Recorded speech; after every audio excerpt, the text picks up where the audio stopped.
D. Mace, Vingen, and Donick, 1025, 1063 The Game. Broadcasting from the Busy Bee Plumbing, Heating, and Air Conditioning Game Nashville studios, home of the $99 yearly Beehive membership, where the buzz is always about great service. Adam Vingen and Derek Mason live at Barrel House inside Bridgestone Arena. Willie Donick will join us momentarily.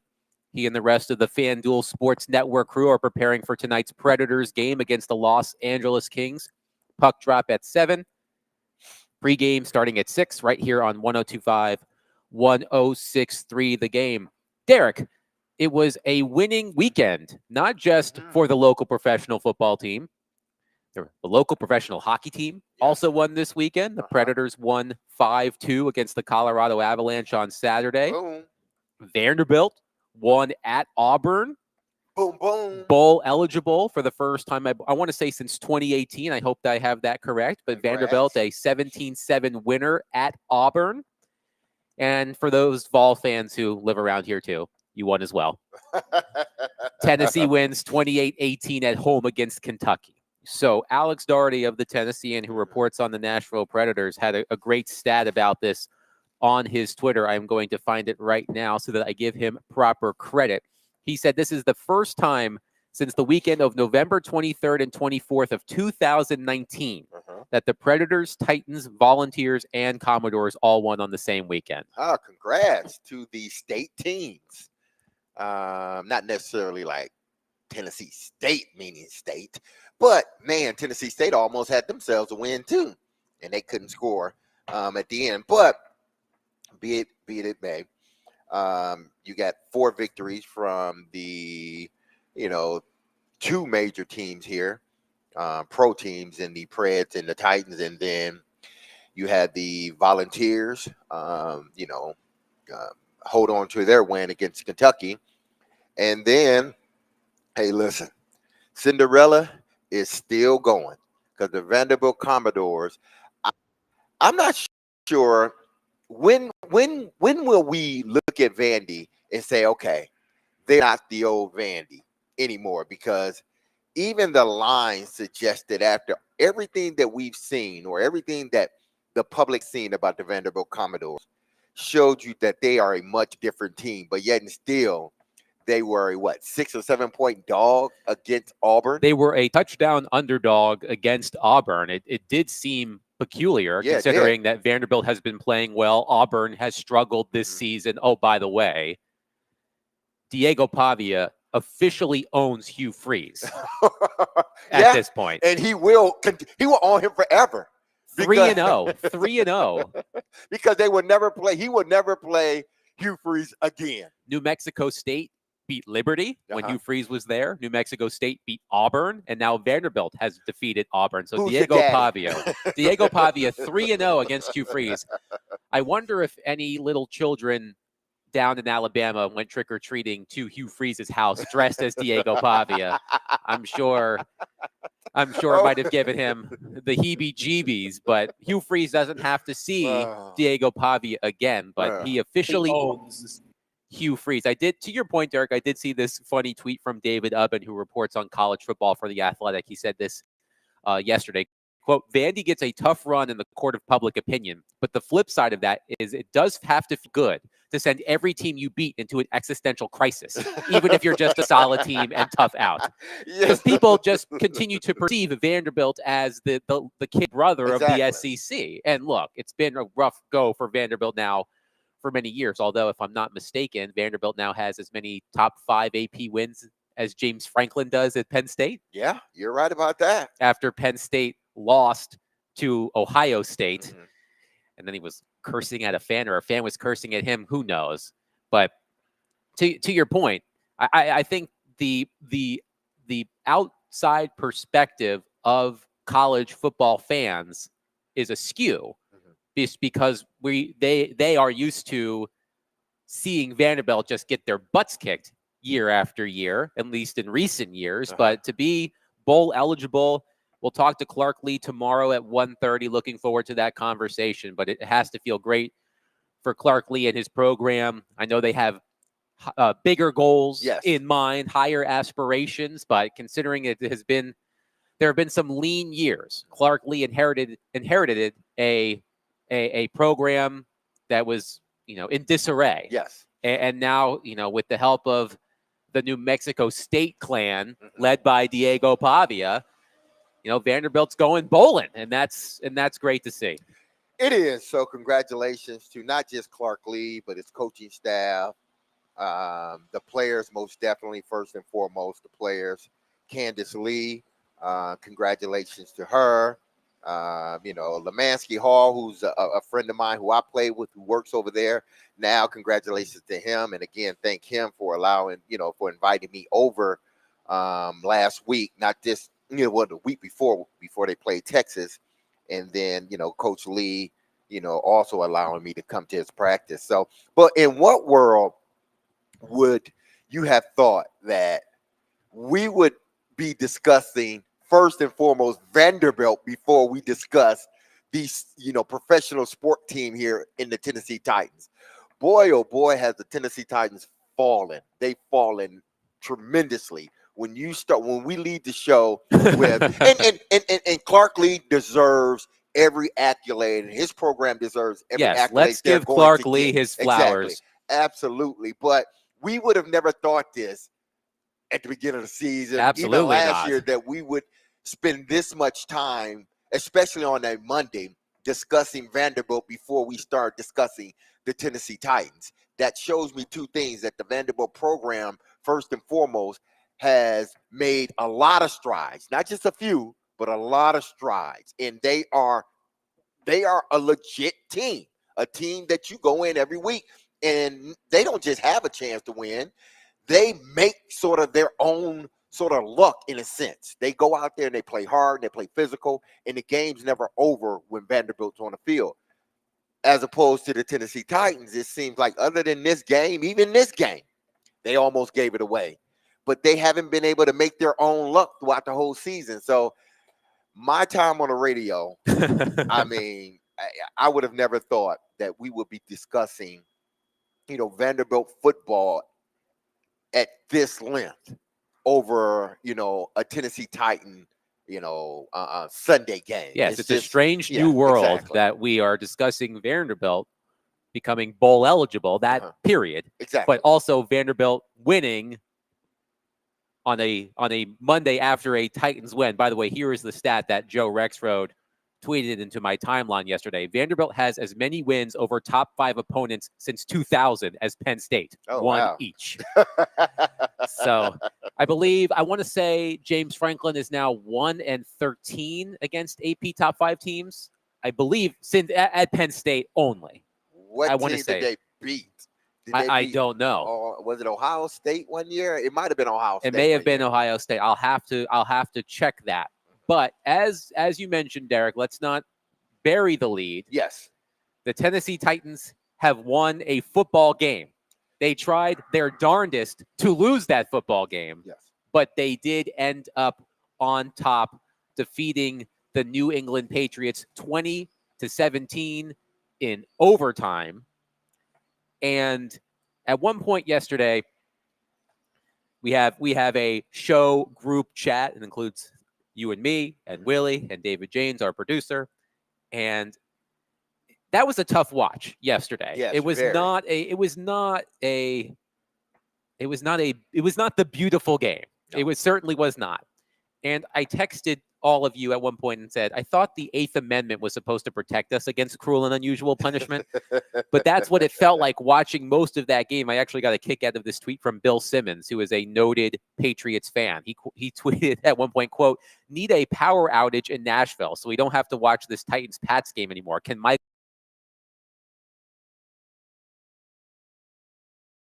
Myers throw someone into the power grid?" The hackneyed term. It was bowling shoe ugly, but the Titans come out on top. Though, as I said, they tried their darndest to blow that game, especially on the last play of regulation, where Drake May was scrambling and scrambling and scrambling. There was no time on the clock, and he found Ramondre Stevenson for a touchdown, a 5-yard touchdown to force overtime. Drake May held the ball for 11.82 seconds before throwing that touchdown. The only touchdown pass where the quarterback held the ball longer in the next-gen stats era, which is since 2016, was Jaden Daniels' Hail Mary last week. Oh, wow. So Drake May had the ball for basically 12 seconds. Yeah. I don't know how many pass rushers he evaded, 2, 3. It was only 3. I think at the most it was 3 guys that were rushing the passer. But he was making May magic happen. Yes. And, the Titans, to their credit, the issue with the Titans this season, and Brian Callahan touched on this after the game, and we'll play some of his comments throughout the show. Clearly, very emotional, Brian Callahan, after the game yesterday. You could tell that the losing was weighing on him, and we'll play some of that audio here in a bit. But as Brian Callahan said after the game, the issue with the Titans this season, among many things, has been they have handed their opponent games. Yes. They've turned over the ball too many times, unforced errors. But Drake May throws that touchdown pass. By the way, the Patriots kicker's extra point barely made it in. The closest it could have come to going in. It kissed. It felt like, I think it kissed off of the inside of the upright. It was that close. But they forced overtime, and it felt like, oh boy, here we go again. The Titans couldn't get a big stop when it mattered. New England forced overtime, and they're just going to win this game. When Drake May threw that touchdown pass, I just started laughing because I just didn't know how else to react. I was like, you got to be kidding me. That, it just felt like, how can the Titans outdo themselves this time? Drake May said, hold my beer, watch this, as I run around for 12 seconds before throwing a touchdown pass with no time left on the clock. But to the Titans' credit, they took the ball first in overtime, a methodical drive down the field, got a field goal, and Drake May made a rookie mistake, threw a ball that he probably shouldn't have thrown. No. Amani Hooker was there to intercept it for his second interception of the day. And that's all she wrote. But, Drake May, by the way, that kid has a lot of talent. If you're a Patriots fan, I think you can feel good knowing that it appears that you do have your young quarterback versus the Titans. And we'll talk about Will Levis as well, because we all expected him to play. Yes. And he did not. And we'll get into that as well. But, kudos to the Titans for winning a game. Because look, they struggle to win a game against a team that's just as bad as they are. A bare minimum is just as bad as they are. They could be slightly worse, but bare minimum, the Patriots are just as bad as the Titans. Yeah. But they needed the win for themselves, and they got it. So let's give them kudos for that. Yeah, hand claps all around, finger snaps all around for the Tennessee Titans, who eked out a victory yesterday against the New England Patriots. Now, both teams are bad. This isn't your father's New England Patriots, exactly, or your older brother's New England Patriots. This is far from that. Both teams are bad. Yes, they are. But one team just ended up being worse than the other yesterday. And the Titans, they tried to give away the game. I say the Titans were slightly less bad yesterday than better. They were slightly less bad. They tried to give the game away. They had other opportunities, the Titans, before the last ditch effort by Drake May. Brownlee had the ball in his hands on a bad pass, an interception-worthy throw by Drake May. He has it right in his hands, but he doesn't come up with the interception, which would have sealed the game. It would have been over. I think that might have been the series right before Drake May threw the Hail Mary. I can't call it a Hail Mary, but it kind of sort of was let me just throw it up in a vicinity where I think my player is going to be. Right. And hopefully he can get it. If he doesn't, I mean, it's fourth down. I got to do it anyway. But they came up with a play. So the Titans had their opportunity. That was a very difficult game to watch. You're telling me. From start to finish. You truly saw how inept the Tennessee Titans are on offense, not necessarily defense, because I think their defense did, show up majority of the game. I don't put so much fault on them for that last play, because that's probably you're holding your breath in situations like Yeah, that what do you do in that yeah, situation? it's just because you're only either you're gonna rush more than 3, which then you will leave yourself exposed in the back end, or you're gonna rush 3 and just hope that possibly maybe one of those guys get to the quarterback and affect him in a way that he has to heave it up or throw it out of bounds, or you get the sack. And what happened was, listen, the Titans defenders, they plastered, which means once he's running around in the backfield, just pick up a man and stick with them. If you can push him out of bounds, push him out of bounds, because once he gets outside the pocket, you can sort of kind of jostle with the guys a little bit because he's broken the pocket and you don't know if he's going to run or pass. That's an advantage for the defense as long as you just don't pull him down. But if you're sitting there, being combative with him because he's being combative with you, that's okay.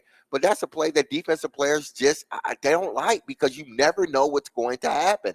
Especially if you give a guy 11 seconds to run around there and find someone, because as he's running around, you're getting tired because you're trying to plaster the guys that you're covering. And typically your back is to the ball, so they see the ball and you don't. So those are some of the scariest plays in the National Football League as far as the predictability. You don't know what's going to happen. I think they did all they could do, but Drake May just threw up a hope and a prayer, and his guy came down with it, sort of like what Joe Flacco did, a few weeks prior when the Titans went with all-out blitz. He just threw it up to a spot, and he expected his guy to go get it, and his guy made a play. So it came back to bite them once again. But what I do like is that even though they were playing without their center, and that almost was a disaster, playing with Levine at center. I'm not saying Levine's bad, but when you have to be thrown in there without any, warm-ups or anything else, and you're thrown in a position where you are in control of the ball every play. You had a ball in your hand.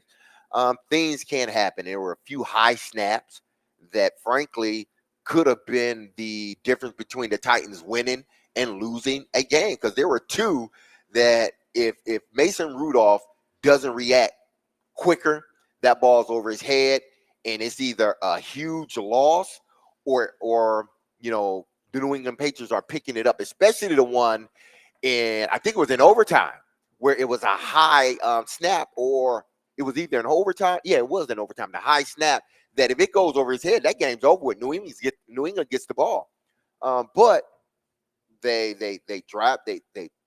went into sort of this 4-minute offense. They stuck to what had gotten them the lead in the first place, and that was running Tony Pollard. They ran Tony Pollard. The offensive line, they set the tempo. They pushed their defensive line back, and you can just start to see the momentum in overtime sort of switch to the Titans. And, I think if Cushenberry's there, they go in and score. But it was another bad snap, and luckily they didn't, lose the ball on that one. Right. Mason Rudolph was able to get the ball back, and after that they were able to kick a field goal. But the defense held up once again, and Amani Hooker, congratulations to him on his 2-interception day, and he was just making plays all around the board. But even in the win, the Titans lose. They can't help but lose in every scenario. Why? And this has nothing to do with draft stock, because I don't care about that stuff. They are down now 2 more starters. Yes. Cushenberry's gone for the season. Right. The report is that he has suffered an Achilles injury and that his season is over. And to your point about the offensive line afterwards, Corey Levin was elevated from the practice squad. Exactly. He had to go in at center. Normally, Daniel Brunskill would have done so, but he was playing guard because Dylan Radins was unavailable. So it was a lot of mixing and matching. So ideally, when Radins is in there, Brunskill will play at center in place of Cushenberry. But that is a big loss for the Titans. Exactly. And then you have Diggs go down. Yeah. Well, we don't know if he's going to just be out a few games. Is he going to just miss a few practices, or if he's done for a majority of the season? There hasn't been a prognosis on him. I have not seen an update on that yet. How much time he will miss. Now he ended up missing the rest of the game. He didn't come back in. They took him in the locker room. So even when the Titans win, they end up losing because now you've taken an offensive line that hadn't been that good, and they may end up being worse now that Cushenberry is no longer your center. So even when the Titans win, they lose. Speaking of injury updates, we have this from our friend Teron Davenport, who will join our program at 1 o'clock. Brian Callahan said Lloyd Cushenberry and Quandre Diggs will both be out for significant time and headed to injured reserve. So it's been reported that Lloyd Cushenberry suffered an Achilles injury that will keep him out for the rest of the season. No telling on Quandre Diggs in terms of how long he'll be out, but according to Brian Callahan, he and Cushenberry, Diggs and Cushenberry, will both be out for significant time and are headed to injured reserve. So we'll get into that as well. Brian Callahan also said, according to Teron, that the plan is for Will Levis to be the starter when healthy.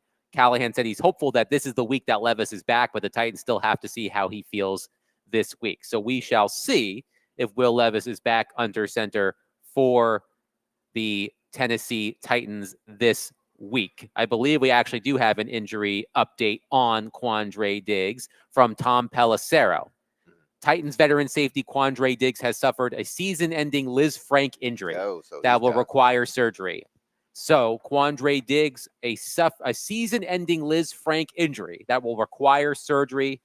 So he is done, and Lloyd Cushenberry is done. So two even of the when they Titans win, they lose. Right. So two of the Titans free agent acquisitions this offseason will no longer be able to play this season because of injury. Quandre Diggs out with a season-ending Liz Frank injury, according to Ian Rappaport and Tom Pelissero. And it's been reported in multiple places that Lloyd Cushenberry suffered an Achilles injury. His season is also over. So the Titans, this is Derek, and we'll get into this. This is the fourth guy that has gone down that they went and got in free agency this offseason. Chidobe has been gone the whole season, basically since training camp. Snead is down. Yep.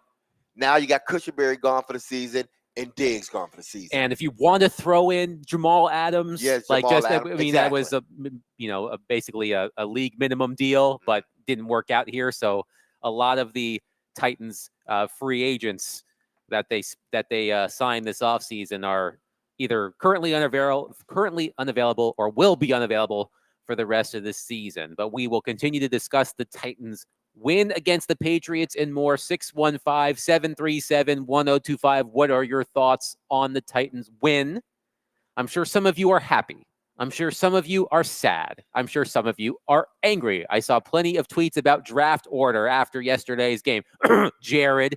But we will discuss all of that today. And I just want to tell you first to tune into 94.9 The Fan tonight for Vanderbilt men's basketball. Yes, college basketball season is here. I am excited. The Commodores take on Maryland Eastern Shore at Memorial Gym. Tip-off is at 7 with the pregame beginning at 6:30. Coverage is also available on the 94.9 The Fan app and at 949thefan.com.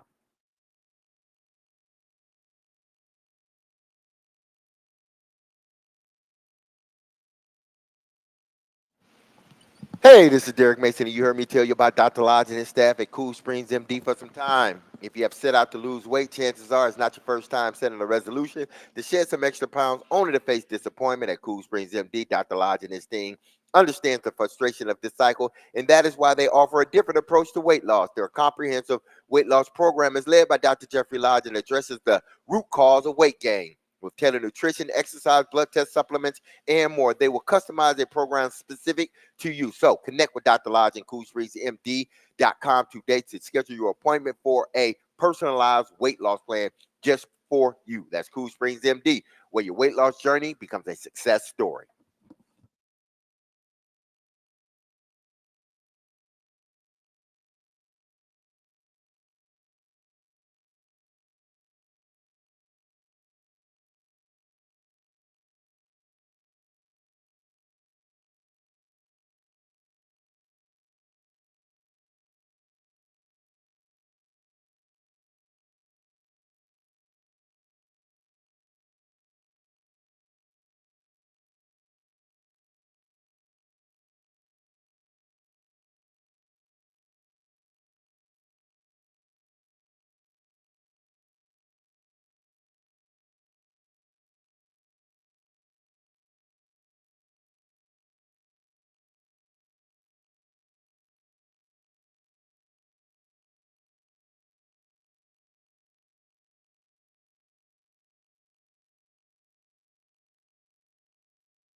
ready, go.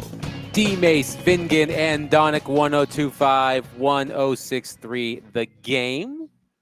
Derek Mason and Adam Vingan here with you live at Bridgestone Arena, where the Predators will host the Los Angeles Kings tonight at 7 o'clock.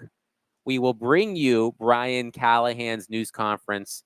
It's currently going on. We will replay it for you at noon. But the news of the day so far, both Lloyd Cushenberry and Quandre Diggs will be out for the season.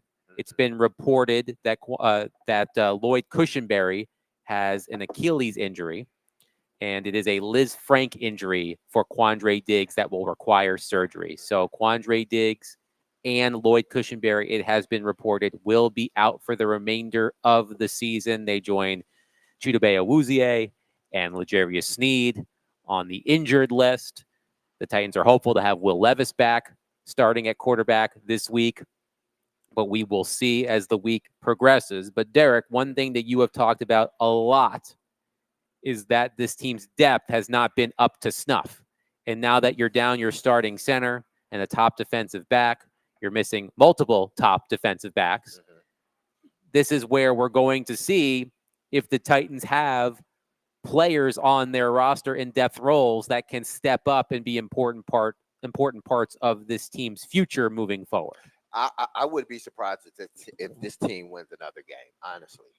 And it's not because I want them to lose every game, or it's not because, I don't think that they can go out there and win one. It's just that, they're depleted. This game is about the Jimmies and Joes. It's about the war of attrition. Who can stay the healthiest the longest, especially when you're talking your marquee players. And the Tennessee Titans from the jump have been losing guys. And now to add insult to injury, you lose your number one center, and you lose your number one safety. With a team that has been trying to hold on and trying not to go as deep in their roster as they need to, because they understand that past the starters, this team isn't good. Now you have to rely on guys that don't have much experience, or frankly shouldn't be, playing at this juncture. Not heavy minutes anyway. So again, they're going to reshuffle the offensive line, because I guarantee you, more than likely, Brunskill will get moved once Radins come back. Radins will go back at guard. Brunskill will be moved to center. So now you got to work that tandem out, the center and the quarterback, the center and the two guards on both sides. Now I got to build a rapport with these guys. Now I got to get, used to making calls and everything else. So this team is pretty much holding on, but with duct tape and thread right now. They can't afford anyone else to go down. This is not a good team as we sit. And if other people if other players continue to go down, I'm not sure how they're going to pick up a victory moving forward. And maybe there are some Titan fans out there that are saying good. I was about to say, I'm sure there are some Titans fans out there that are not upset with this news, considering they were upset with the fact that the Titans draft position took a tumble after winning yesterday by beating the Patriots. The Patriots moved down the list. New Orleans, and we'll talk about the Saints and all of that in a little bit. The Saints lost. They moved down.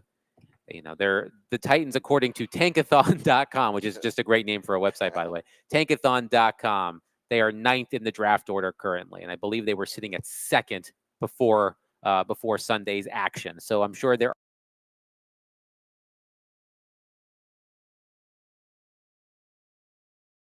are time driven by WilsonCountyHyundai.com as we welcome in Willie Donick to the show. Willie. We have a couple of texts to the effect of, did the AI cancer model from Chad Brinker predict these injuries? I mean,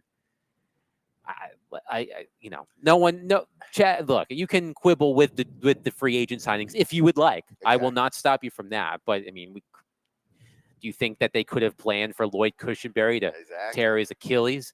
I know that L'Jarius Sneed had issues with his knees. He played basically every snap for the Chiefs last year, despite, some knee issues. This is a quad injury for L'Jarius Sneed.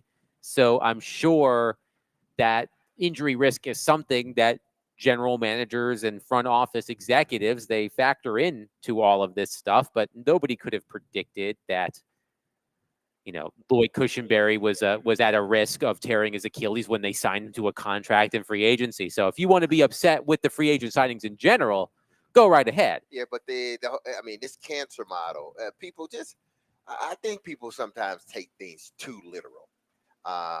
He was, discussing, hey, listen, the model we use for cancer curing and everything else, that same model can be used to predict the probability of a guy, getting injured, especially during 2-a-days. And how do we sort of scale things back so the risk of him getting injured, the percentages go down.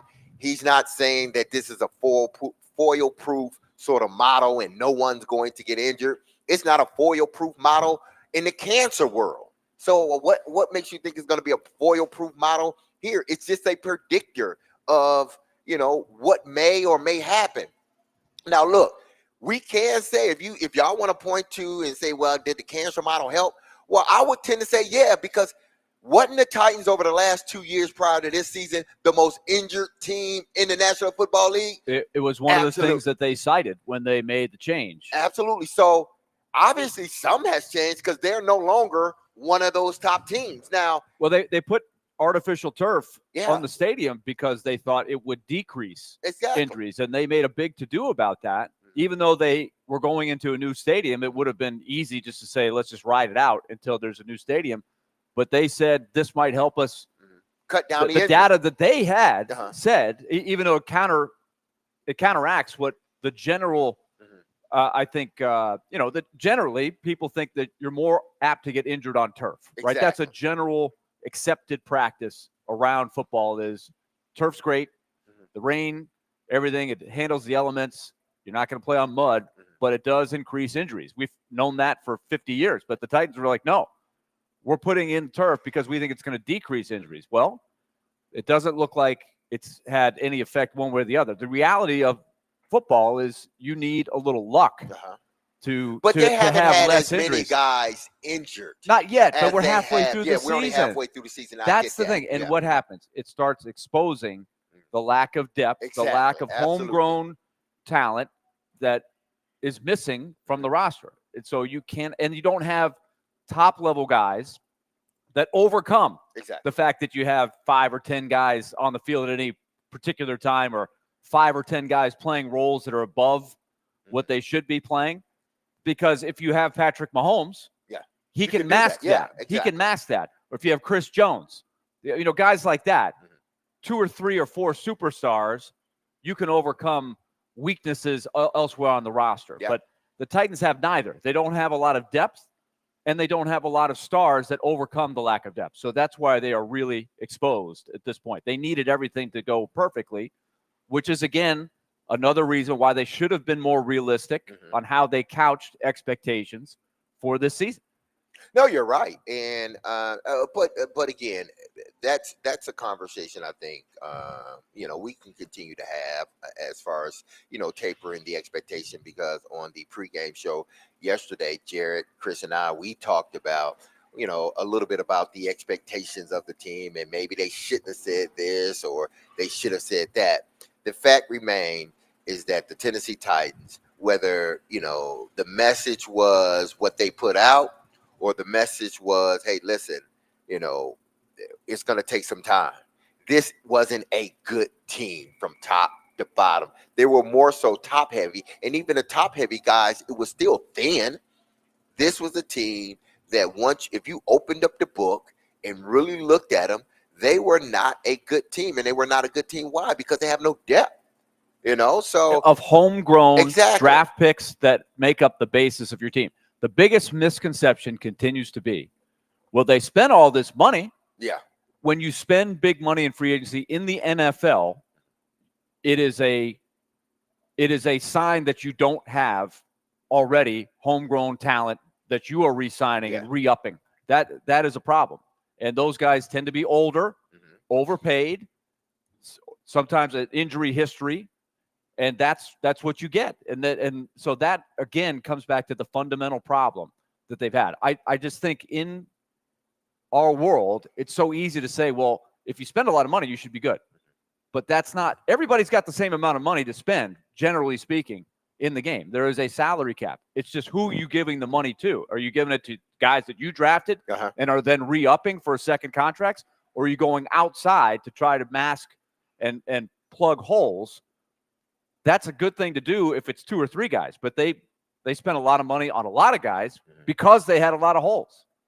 Absolutely. Yeah, and that has the expectation thing going. That's why they needed to have their message buttoned down and ready to go from the start, which they did not. Well, whether they had that message buttoned down or not, I think Titans fans, I'm not sure they would have been patient because football fans are not patient. They're just not. I mean, I played the game. I'm a fan of the game, and I'm not patient with it, in a sense. And I know that it takes time for teams, especially a team like the Tennessee Titans, where they're at. It's going to take a minute to rebuild this team.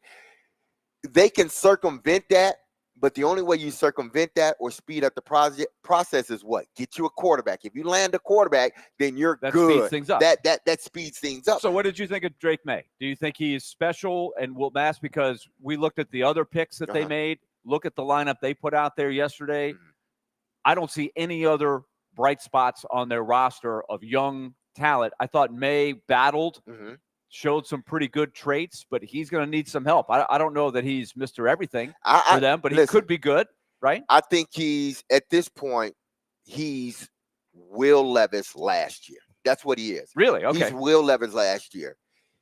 He's going to make a lot of mistakes, but then he's going to do those things, too, that gives you hope. Like, man, he could be the guy. Like yesterday, he threw about 2 or 3 interception-worthy throws. 2 of them was intercepted. Well, he threw 4 of them. 2 was intercepted. 2 wasn't.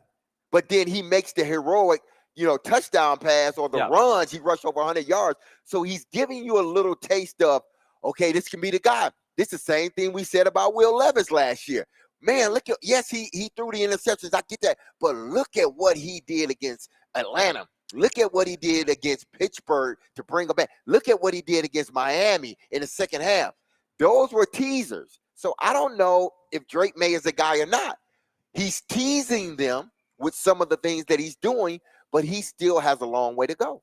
615-737-1025. Coming up next, as I arrived here at Bridgestone Arena this morning, I sat down in the downstairs media room. Robbie Stanley joined me. And by the way, is there a pep rally for the Vols today? In the building somewhere? Robbie's wearing his Vols gear. Is somebody else wearing his Vols gear? No, but Robbie looked like he was going to something UT related. Like he's full on art. Like is this some like UT show your orange day or something? I'm just wondering because Robbie, he was decked out, man. Like he was. He is a proud Vols fan. Not just a full on orange shirt, but the hat and the shirt. Yeah. Like he stood out. I walked out into the bowl for the morning skate. The first person I saw from 300 feet away was Robbie because it was so bright. You know what? Okay. He was serious. There are some things a grown man shouldn't do. There are some things a grown man shouldn't do. Like some people say a grown man shouldn't wear jerseys. And I'm like, it is what it is. Okay, whether you wear it or not. Wearing it to a game is cool, but wearing it out, like, nah, if a grown person don't do it. That's another thing a grown man shouldn't do with kids is where it's basically put on a fit of your team, the hat and the shirt or the hat and the jersey and then some orange shoes. That's a no-no. I don't know if Robbie had on orange shoes. I don't think he had orange shoes. I did not see orange shoes. But that is a no. That's a big no-no. Robbie, you got kids and a wife. That's a big no-no, man. Orange. But you know what? I think Robbie was very comfortable. We don't fan him in his own here. shoes. No, we're not going to shame. Even though they were Robbie. not orange shoes, he was comfortable in his own shoes. He didn't care. Like he was like, I'm wearing this. I don't care what y'all think. No, I just orange is not my color. But my larger point is that Robbie told me something this morning that had me so excited. I may have done a little jig in the press room. I may have called my dad and said, "Are you sitting down? I have some news to share with you." And I will share that with you next, and we'll relate it to the Tennessee Titans. Willie Donnick, Derek Mason, Adam Finnegan, 102.5, 106.3, The Game.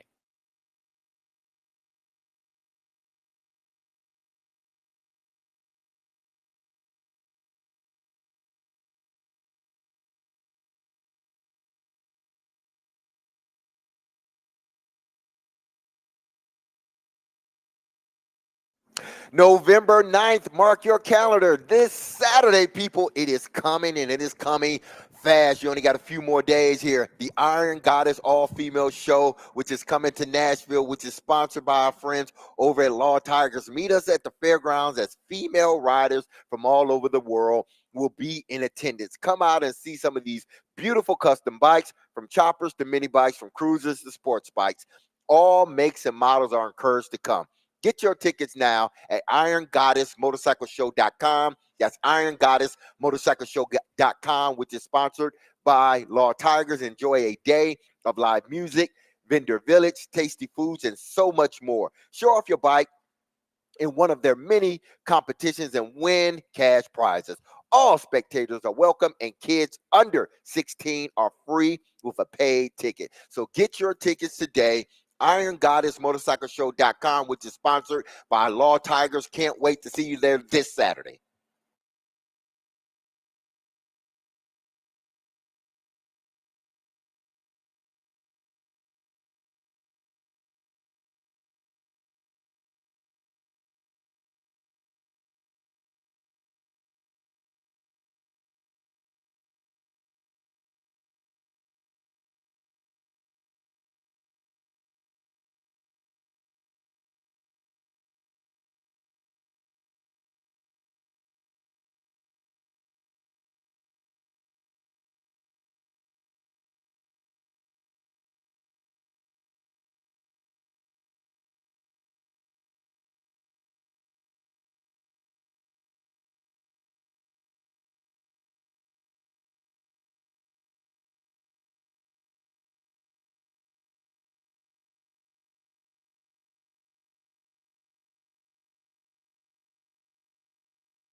This week's Nashville's best deal is Black Rabbit. Black Rabbit is a great spot to enjoy some Nashville vibes with craft cocktails, delicious food, and live music just steps from iconic venues.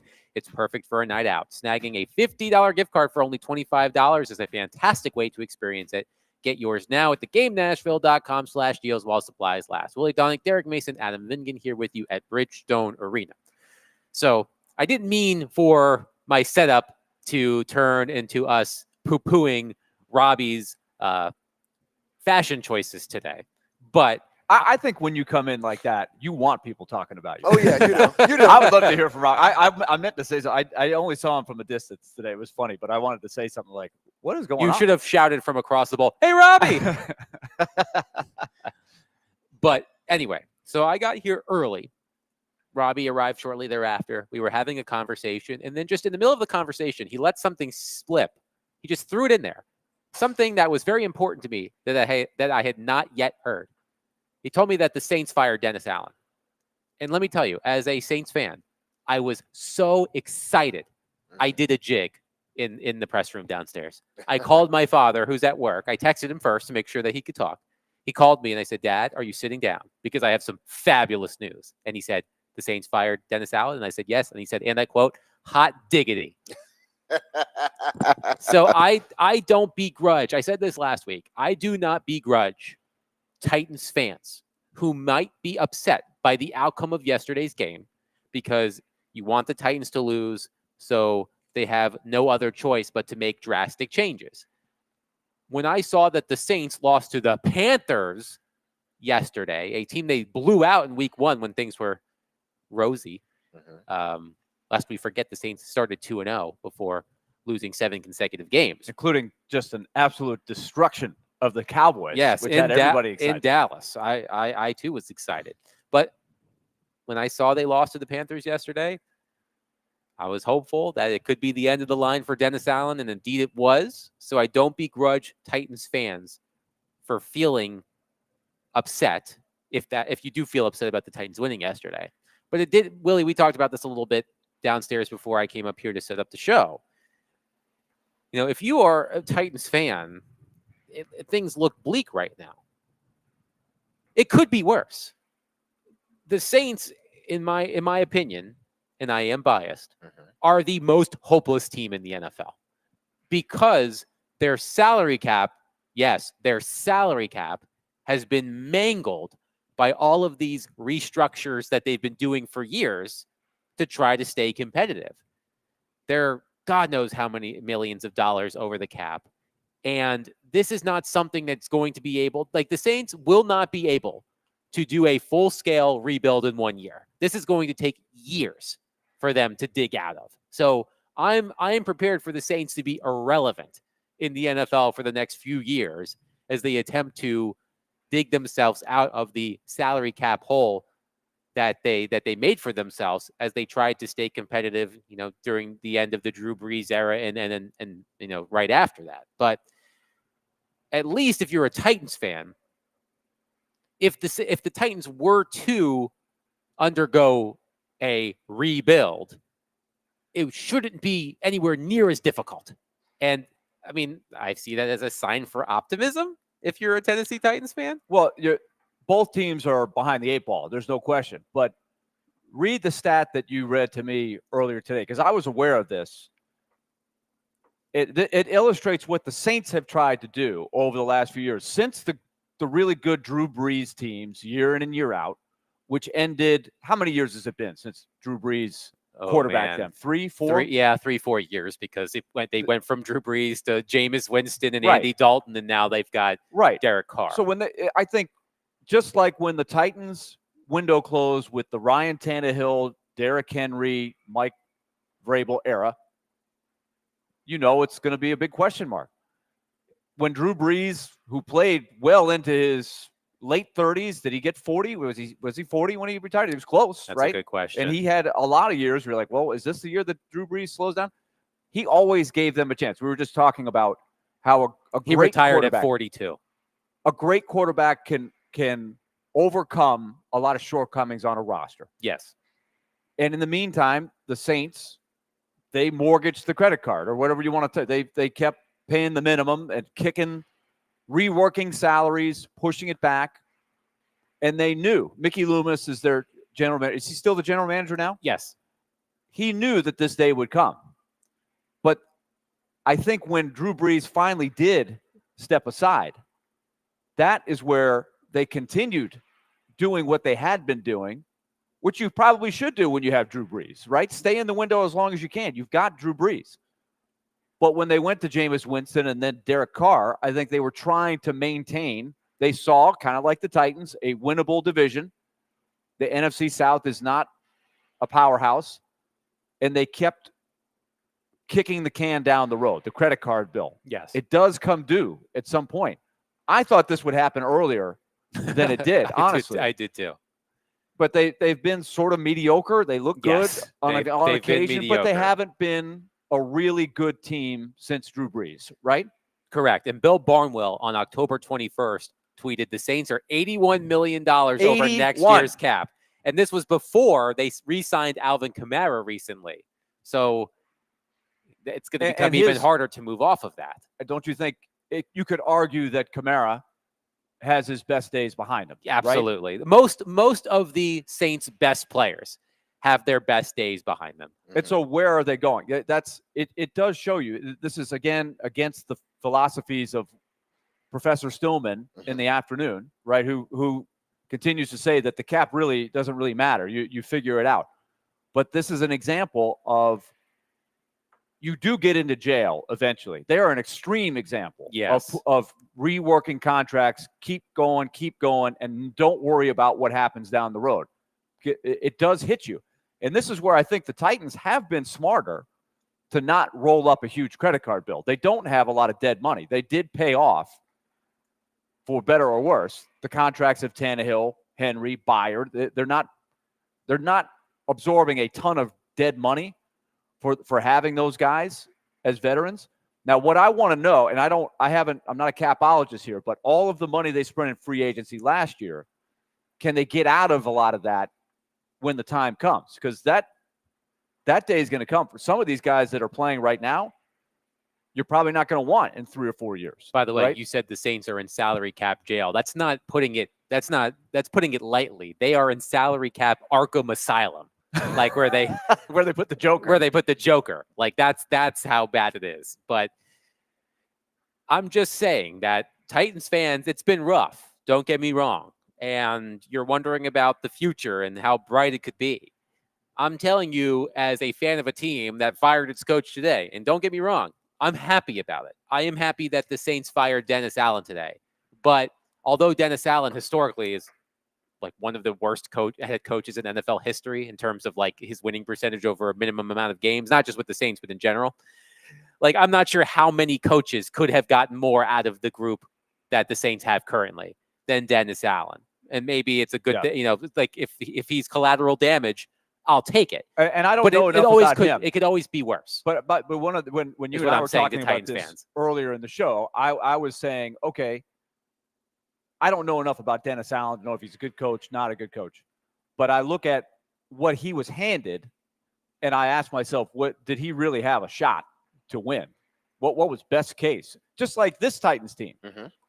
When we talk about this Titans team, could they have, if everything came together and Levis played well early in the season, could they have scratched out 8, maybe even 9 wins? Yeah, that could have happened if everything goes right. But it's not as likely that's one avenue, but there's a lot of different ways your season can go based on injuries, how your quarterback plays, and all of that. And the deck was kind of stacked against this Titans team. The ceiling wasn't that high, and obviously it can go really bad as it's gone. And the Saints, I think, have been in the same boat, but they're further away than the Titans, I think. Like, who's their next quarterback? Right, I don't know. Who knows? And by the way, Dennis Allen's winning percentage, 329. Which is the third worst in NFL history with a minimum of 75 games as a head coach. And so he is not a good coach. But I don't think even an average coach could have squeezed more out of that Saints roster. My larger point is that although things appear bleak for the Titans, it appears that they have more avenues, more alleys to go down to try to fix this right now than the Saints do, which is I mean, the Saints are. I'm going to just put it bluntly. The Saints are screwed. It might get worse before it gets better. Absolutely. For the Titans, you're hoping that you're bottoming out, but for the Titans, what needs to happen for them to be good? Unfortunately, I didn't see anything yesterday that changed my outlook of the young players. But they need the young players to start to make some strides, like Jaquan Jackson, who I saw catch a pass yesterday. Yeah. Okay, good, but he fumbled twice in returns. Like, they won the game. Luckily, yesterday. They got him back, both of them. They got him both back. He was fortunate. The ball bounced their way, is what you're saying. The ball is not round, by the way. I've heard that. Yeah. I'm hoping that Latham and Skoronski played well, but these are the things I'm looking for Sunday after Sunday. Winning a game against a bad team because Nick Westbrook-Akine, Calvin Ridley, Mason Rudolph, Jeffrey Simmons were just slightly better than the Patriots guys, in the long term doesn't get you anywhere. 615-737-1025. Will Levis was a bit of a surprise scratch for the Tennessee Titans yesterday. We all expected him to play. He did not. We'll get into that and what Brian Callahan had to say after the game yesterday as well as today. And we will do that next. 615-737-1025. Willie Donick, Derek Mason, and Adam Vingan, 1025-1063. The Game.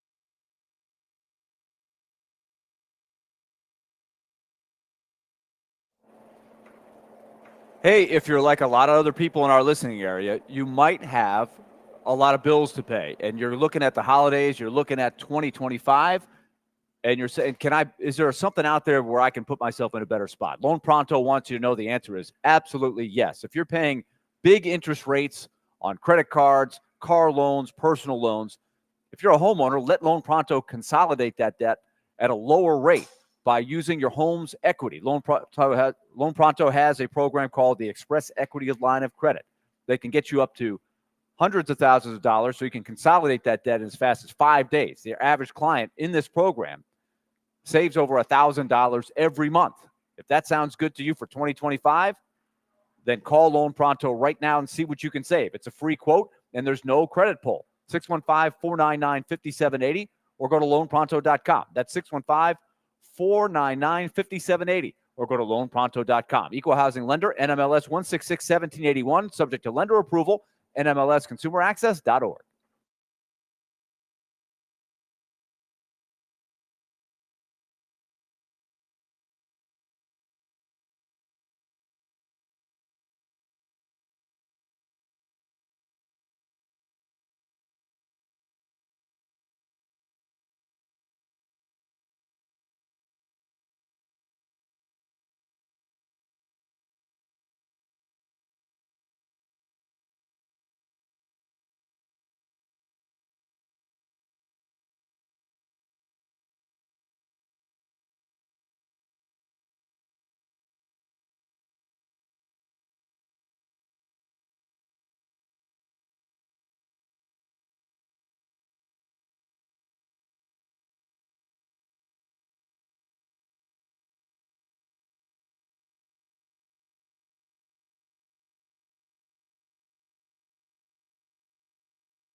D. Mace, Finken, and Donick, 102.5, 106.3 The Game, broadcasting from the Busy Bee Plumbing, Heating, and Air Conditioning Game Nashville studios, home of the $99 yearly Beehive membership, where the buzz is always about great service. Willie Donick, Derek Mason, and Adam Vinkin here with you live at Bridgestone Arena, where the Nashville Predators will host the Los Angeles Kings tonight at 7.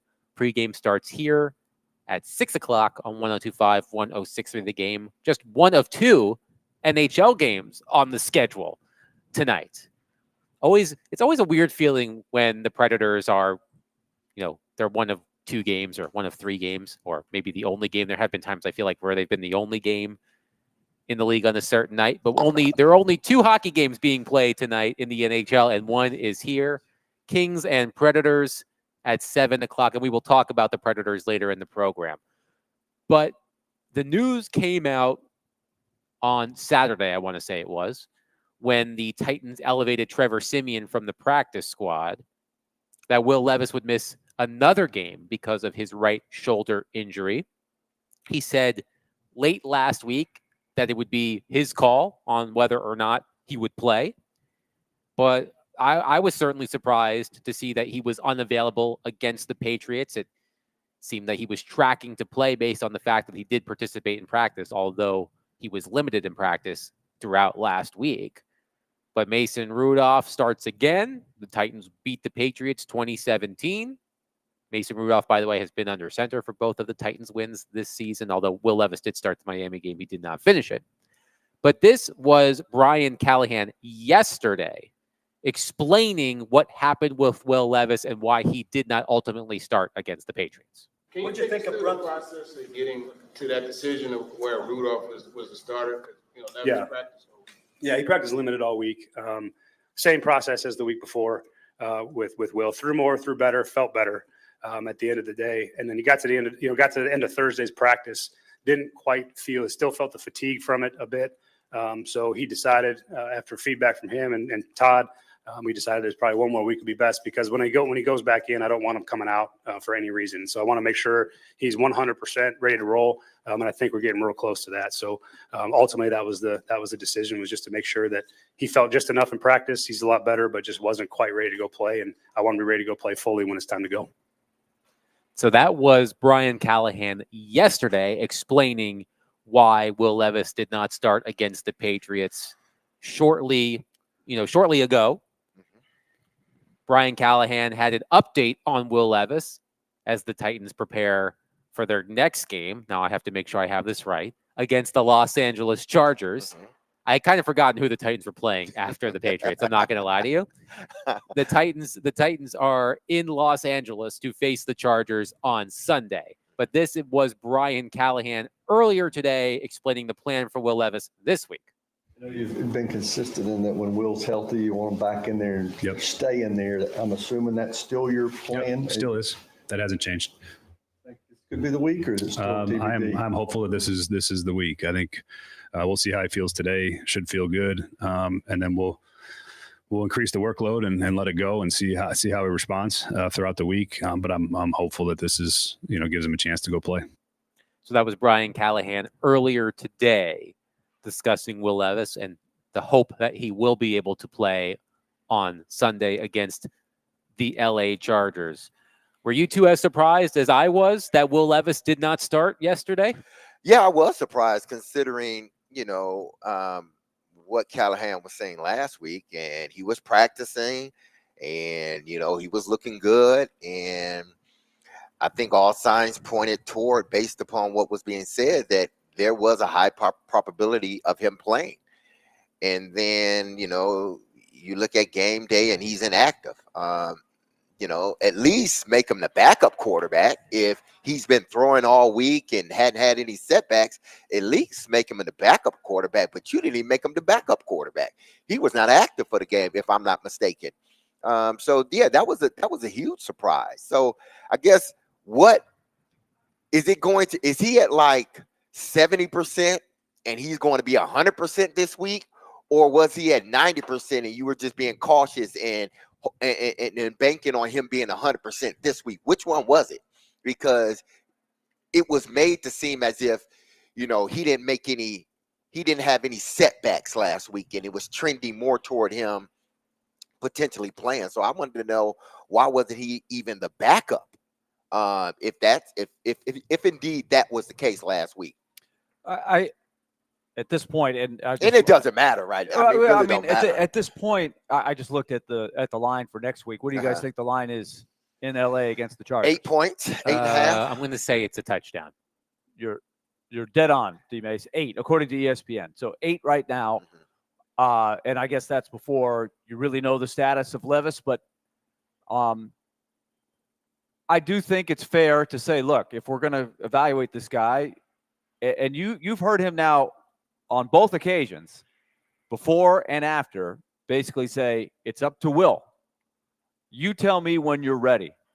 If you're feeling fatigued, if you're feeling hot, I don't want to hear that you're just battling through and you're trying to get by. They want him to play where there is no excuse for the results, health-wise, right? At least going into a game with the shoulder. So I think that's where they're at. They want there's nothing to lose at this point. So they might as well play him. And I don't want there to be any excuses of, well, we're playing him because we have to play him even though he's hurt. Yeah, I mean, because this is it. Like this is you got this last half of season, if you're Will Levis, to prove that you belong in the NFL on some level. Forget about just being a starter for the Titans next year. This is a huge opportunity that a lot of players never get, right? To play. Yeah. Like they have no other option. Mason Rudolph, I'm sure, would love to play for the second half of the season and showcase his talent. He's on a 1-year deal. He'd probably like to play somewhere next year and get a chance to play. I think he's done enough that he'll get a backup job, but he's trying to move up like everybody else. Yeah, I think he's a forever backup as long as he stays healthy and he, because he's shown enough as a backup, he can win you a game or two if need be. To me, it's okay. Is the plan, get him back when he's 100% healthy? Because I think there is a part of Brian Callahan, maybe a small part, that feel burned by Will Levis because of what he said in the press conference after the game about how that throw, how the shoulder sort of was a reason why that interception happened. Well, you burned your head coach. So now I guess he wants to make sure you are 100% healthy. There's no fatigue after a day of throwing or 2 days of throwing. We want you to be able to go the whole week without any fatigue. Maybe that's the case because, again, he doesn't want to be burned by what Will Levis ends up saying if he has a bad game. Does he go to the shoulder again? Because I want to make sure that when I put you back on the field, you are 100% ready to go. I don't know that well, I don't know. Maybe that could be what he's thinking. I have not often heard this sort of thing. Like Will tell us when he's ready to play. Exactly. It just seems to be a lot more drama, but I think it does stem from that comment that he made. He threw a key interception in a big swing game. By the way, you watched the Colts last night. They're not very good. No. Whether Richardson and Flacco, and I like Flacco. I mean, it's not Flacco is the problem. They're just not a very good team. They were fortunate to be in the game. Minnesota tried to hand them the game and still won. In Minnesota, I've got questions about them. Darnold has come to earth. Right. So he has come to earth. So the Colts, every team's got issues, right? Mm-hmm. But the fact is the Titans absolutely could have beaten the Colts and didn't. And Will Levis's interception where he comes out and says, my arm was hurting, basically, I think that stung Brian Callahan. If I had to guess, and now Callahan's going to make sure everybody knows that, hey, when I put Will Levis out there, he told me he was healthy. It's not, hey, I observed because the first thing was I was watching him throw. Looked like he made the throws to me. Let's get him in there, right? That philosophy appears to have changed, at least publicly. Absolutely. And not going to get burned again on that. No. And because at some point you got to survive your own shoes. Brian Callahan has been dealt a tough hand. He doesn't have a loaded roster to work with right now. He's trying to prove that he belongs in the NFL as a coach. And I wonder what if Will Levis were to start against the Chargers. A lot has changed since he last played. He's going to have a new center because Lloyd Cushenberry is done. And if Dylan Radins is able to play, that means Daniel Brunskill will be playing center. So we'll have a new center. And Daniel Brunskill did not look very good yesterday. No. Well, Corey Levin didn't either. So hopefully Daniel Brunskill can play better than Corey Levin Yeesh. at center. You know, DeAndre Watson. Hopkins is gone. DeAndre Hopkins is gone. You know, Calvin Ridley, you know, had a big game against the Lions. I mean, relative to them getting their butts kicked, but he was productive in the game, and had some key plays yesterday. He also had a couple of key misplays yesterday. I mean, really, if you're Will Levis, my advice to you would be throw the ball to Nick Westbrook-Ikhine as much as you can, because that guy just can't stop scoring touchdowns. Is that 4 games in a row, I believe, with a touchdown for Nick Westbrook-Ikhine. But I'm curious what it will be like to see Will Levis, just because it's been a minute, you know, and because he hasn't been in there, we haven't been able to pin the struggles of the team on him fairly or unfairly. He was certainly a human pinata to start the season, and rightfully so. I mean, the turnovers, as we all know, were just egregious. But if Will Levis were to get back in on Sunday against the Chargers, I mean, I'm curious to see how it goes, because it's been a month since we've seen him play. I am intrigued by what it could look like with Will Levis back if he were to play on Sunday. Well, listen, I'm looking at their schedule as we speak. Obviously, they got the Chargers this weekend. Then they travel to the Vikings. And then obviously, you know, the really important game. I think they have Houston after that. Houston is the Texans. So you have these remaining games left. Obviously, Commanders, Jaguars, Bengals, Colts, Jags, and then the Texans again. I think Brian Callahan's thoughts are, okay, last week, let's hold him out another week. Let's make sure he's 100%, because it doesn't seem like Will Levis is one of those guys that can be 80% and still go out there and win a football game for you. It seems like he's one of the guys that is, if he's dealing with an ailment and something happens, that he will let you know he had the ailment. And that was the reason why certain things happen. Callahan doesn't want to go through that again. So in his mind, he's like, listen, you're not getting back on the field unless you are 100% ready. And then when he's ready, which I believe it will be this week, he's going to have enough of a sample size for the Titans to go into the offseason and say, either we need to add pieces around him, and if we get a top pick, maybe we can, you know, move out of that spot and accumulate drafts, or we need to start, you know, selling more pieces, which they need to do before tomorrow, and try to move up in the draft just in case we don't get that number 1 pick. Try to move up in the draft to try to get a quarterback. And there's really only 2 quarterbacks at this point that are top 10 worthy or first round worthy, and that's Cam Ward and obviously Shedeur Sanders. So a lot of, I think, what Brian is doing, and probably the front office, is make sure he's healthy, for one, and this should give us a big enough sample size to know whether he is the guy moving forward, or we got to go out and get somebody via the draft. 615-737-1025. We will get to your phones and text on the Titans. They win 20-17 in overtime against the New England Patriots to improve to 2-6 on the season. We'll also get into the special teams play, because that continues to be an adventure. 615-737-1025. Willie Donick, Derek Mason, Adam Vingan, 102.5, 106.3. The Game.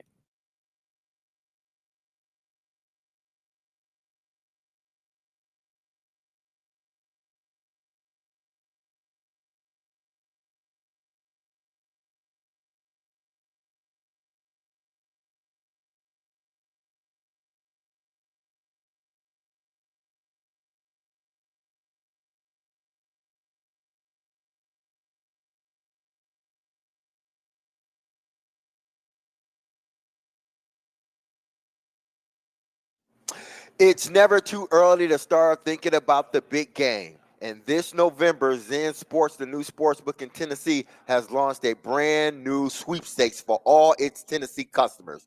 The Big Game Sweepstakes, where you could win a grand prize of 2 tickets to Super Bowl 59 in New Orleans, or $10,000 cash. So which one would you take, the cash or the game. Don't ask me, because I take the cash, but that's just me. And what's more, in Zen Sports, we'll also award 50 additional prizes, which includes 2 tickets to any Tennessee sports event or $100 cash. Want in on the action?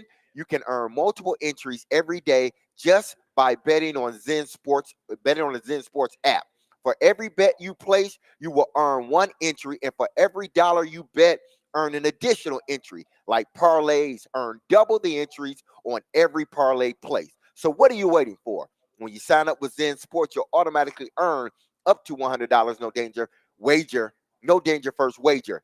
If your first bet loses, you'll be reimbursed for the amount of your bet up to $100. So start betting with Zen Sports and download their app today. That's Zen Sports, where betting just got better. And remember, gambling problems, call 1-800-889-9789. Terms and conditions apply. Must be 21 years or older to bet here in Tennessee.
The first illegal formation penalty on special teams you guys disagreed with.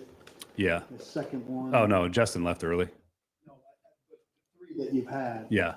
Well, the first one, I mean, the first one, just because I'm tired of hearing about it, but the first one, the league came back and said they shouldn't have called it. So I know I'm not supposed to say that, but,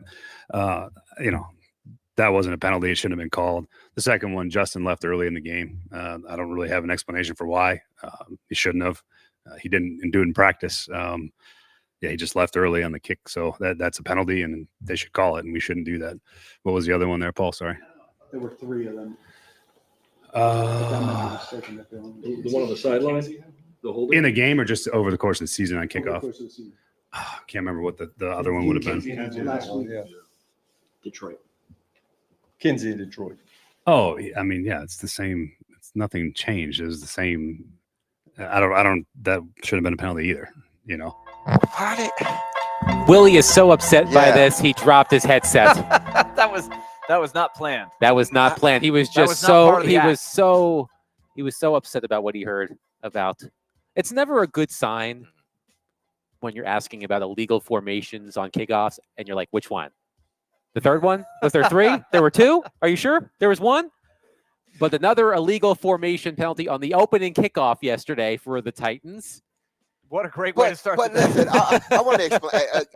Listen, because I know that. Listen, they're going to continue to pile no matter what happens on the special teams unit. They're going to continue to pile on, and rightfully so. They've given up long returns, but that has nothing to do with the head coach. And y'all know it when y'all ask those darn questions. Y'all know that has nothing to do with the head coach. That has nothing to do with the special teams coach. It's a guy that is just not doing what he's supposed to. You can coach that 1,000,000 times and he does it right 1,000,000 times, and then one time he doesn't do it right. It's not like it's the end of the world, but I can understand because why?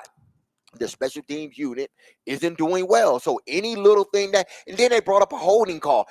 You can call holding all day, every day on special teams. Yet they're gonna, even if they were the best special teams unit in the league, they would still have holding calls. So There's holding calls. exactly. On So the people, when majority y'all of ask kickoff questions, returns, or ask kick- something that's really pertaining to the head coach and what the head coach can do. But- the head coach can talk about not jumping off sides all day.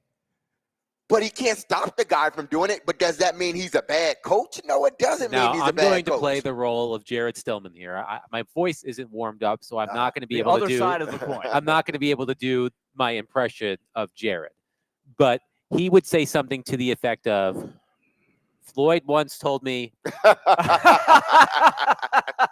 you're either coaching it or allowing it to happen." yeah. That would be Jared's response, and I'm sure there are people listening who have the same response as you say that, Derek. And I hear what you're saying. So do they lead the league in holding calls on special teams? Do they lead I the don't league? know. No, but I'm saying is, do they lead the league in false starts on kickoff coverage? If they do, then yeah, either you're coaching it or allowing it to happen. But if it happens every so often, no, that's not the case. But the issue, of course, is because the Exactly, special teams exactly, coach yes, has that's what come it under is. fire. Exactly, absolutely. Every miscue that Absolutely. special teams unit has is going to reflect poorly on him. Yeah. We spent a lot of time. Mhm. I mean, think about the amount of time we spent last week talking about punting and Yes. hang time. And it didn't get any and better. what happened yesterday, It didn't Willie? get any better. Is that okay? I know about special teams. Okay, You absolutely I do. absolutely know You about special teams. absolutely So do. let me Does ask you. is that on the head? Is that on the special teams coach, or is that on the kicker? What did I text y'all yesterday about Stonehouse? I think he's done. I really do. I think his psyche is so messed You up think from the that injury that broken he kick. suffered last year because he has has not messed with his been mind? the same. That's just like a guy coming off a catastrophic knee injury, or Alex Smith. He broke his leg. That was horrendous. He never was the same quarterback ever. And I guarantee you, from a psyche standpoint, he wasn't. That's why he probably ended up retiring a lot earlier than he probably would have. I would He love could to do a still throw the statistical football, analysis of but this. it was because of the leg, and he never could get over that. I don't think Stonehouse has gotten over him breaking his leg. Would we agree that 80 to 85% of the special teams problems stem from the punting game? Yes. Not punt return, not kickoff return, not even kickoff coverage, No. even though the occasional penalty and all that stuff.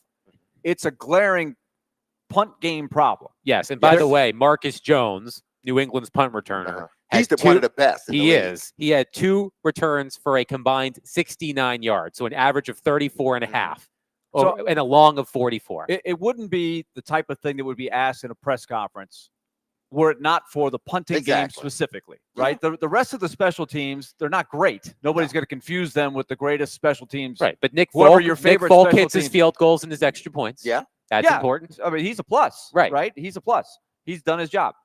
But it's the punting game. And so, Mike, these are the questions that I would be Yes. asking would be, what has the discussion been like with Ryan Stonehouse on specifically hang time, not booting it as far as you can boot it, Directional punting. directional, all of these things that he's never been good at. Let's be honest. Even before the injury, he won the job over Brett Kern, the old reliable, and Brett Kern was making a salary and was getting to the stage of his career where they felt like the swap was worth it. Stonehouse is a talent. Nobody would question that Stonehouse and his leg strength are a big, big plus. But where Stonehouse hasn't refined himself, to me, is in those areas. He constantly is having the same thing happen. He boots it further than the kick coverage can get there, and the guy gets a 10 to 15-yard running start every time. And I think Mike Vrabel once, if I remember, this discussion did come up at one point last year before he got hurt. And people were saying, well, what about these returns you're giving up? He goes, well, if he's booting at 57 or 58 yards and the guy runs it back 10 or 12 yards, that's still a net gain of 46. 46 is good, right? So that's how he was justifying it for a while. But it's now flipped too much the other way, and he doesn't ever, to me, he has never excelled in what is a huge skill for a punter to have, and that is to pin the ball inside the 10 when you're punting from midfield.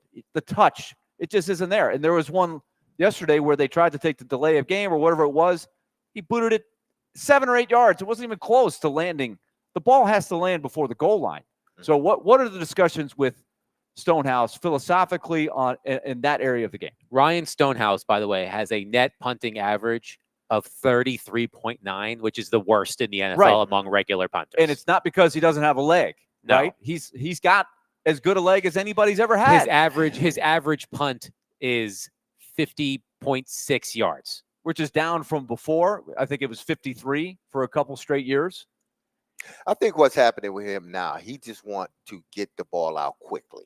That's what's happening when he's not, even though he may want to give the hang time, but he's looking at what's in front of him. He's already gotten one block this year. He's looking at what's in front of him, and he's just trying to get it off as quickly as possible. And what is happening is it affects his hang time because he's just trying to boot it out of there as quickly as possible. And that's why I said, listen, after watching a few punts yesterday, I don't know if he's sort of like a running back that tears his ACL or a defensive end that tears his ACL.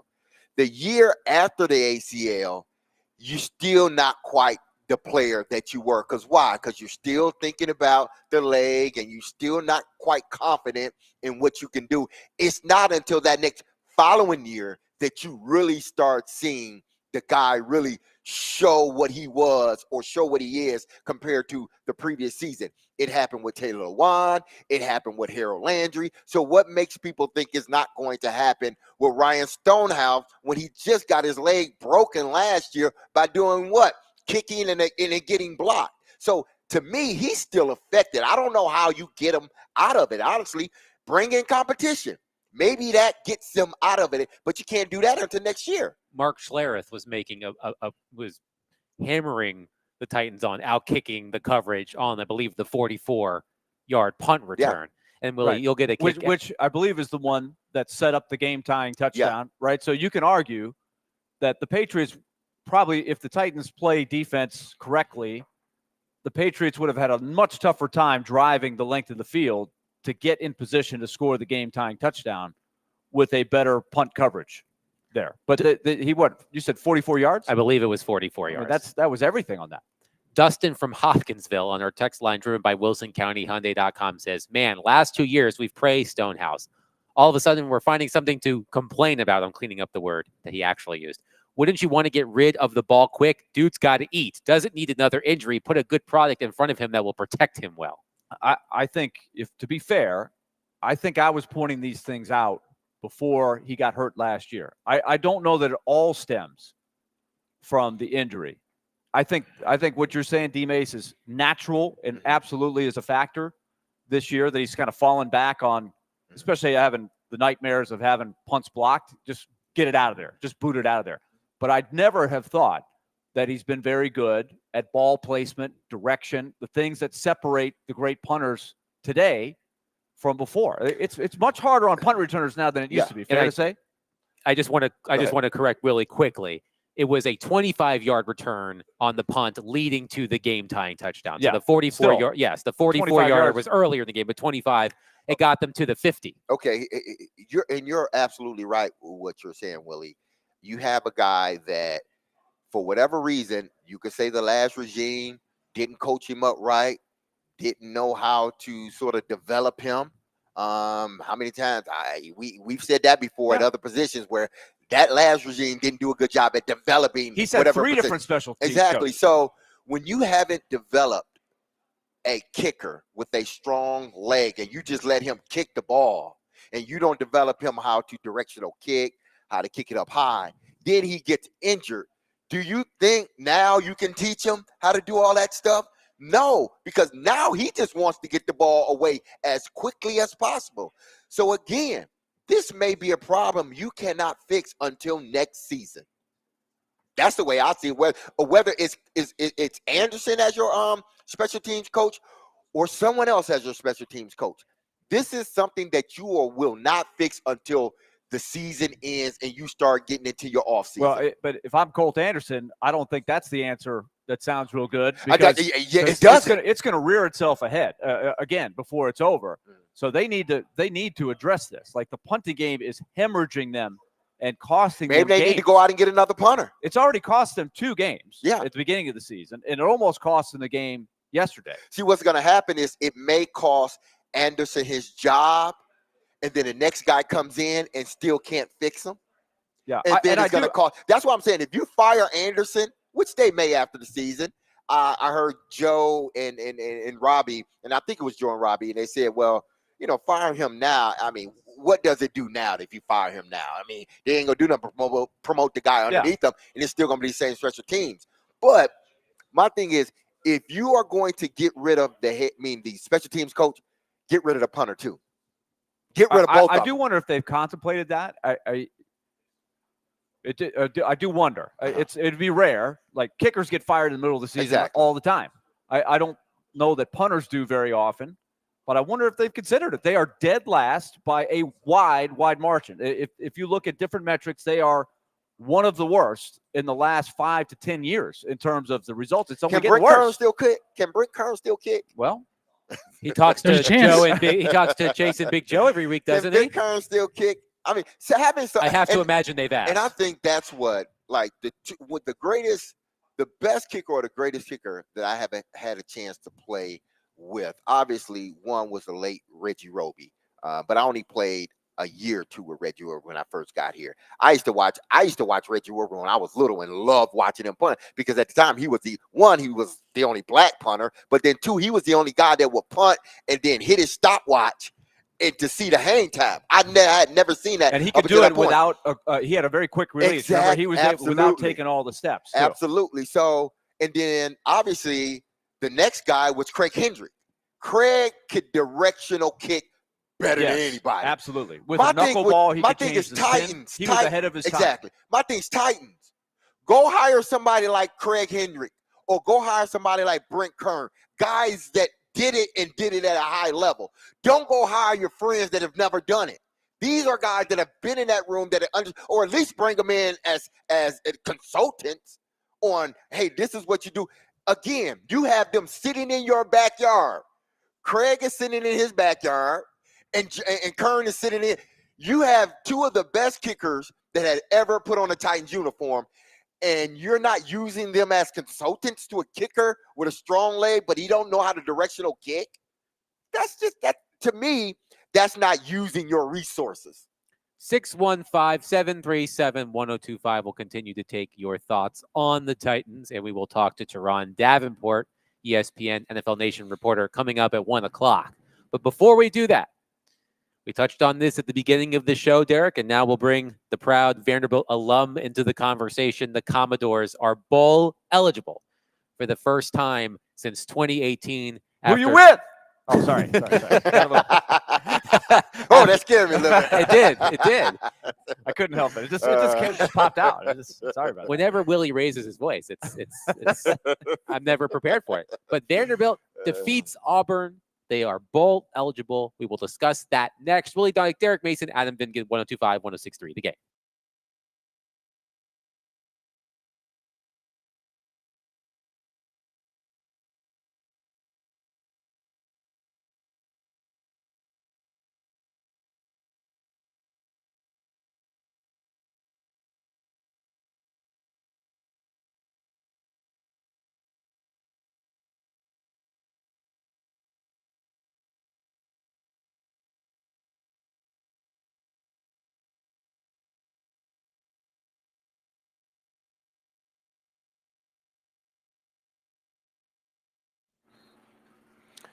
November 9th, mark your calendars and get ready to feel the thrill at the Iron Goddess Motorcycle Show here in Nashville at the fairground, as female riders from all over the world will be in attendance.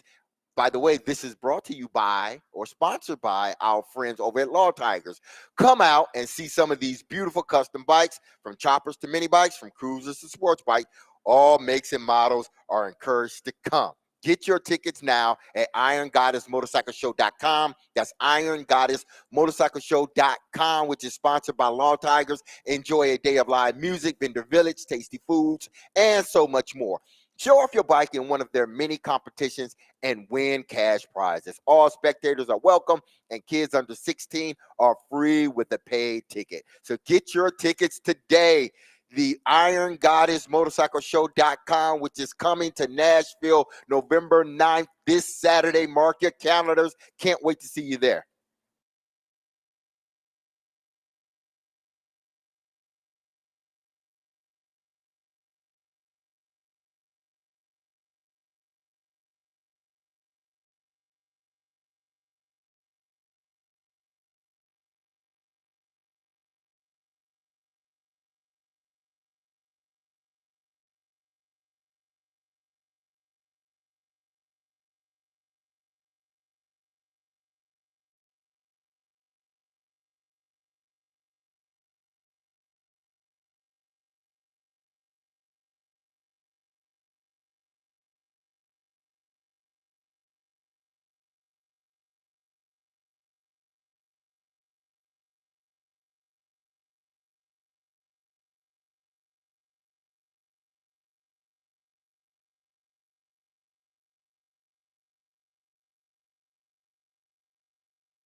D. Mace, Fingan, and Donick, 102.5, 106.3, the game live at Bridgestone Arena, where the Predators will host the Los Angeles Kings tonight at 7 o'clock, and we'll get into that game and the Predators' win over the weekend against the Avalanche as well later in the program.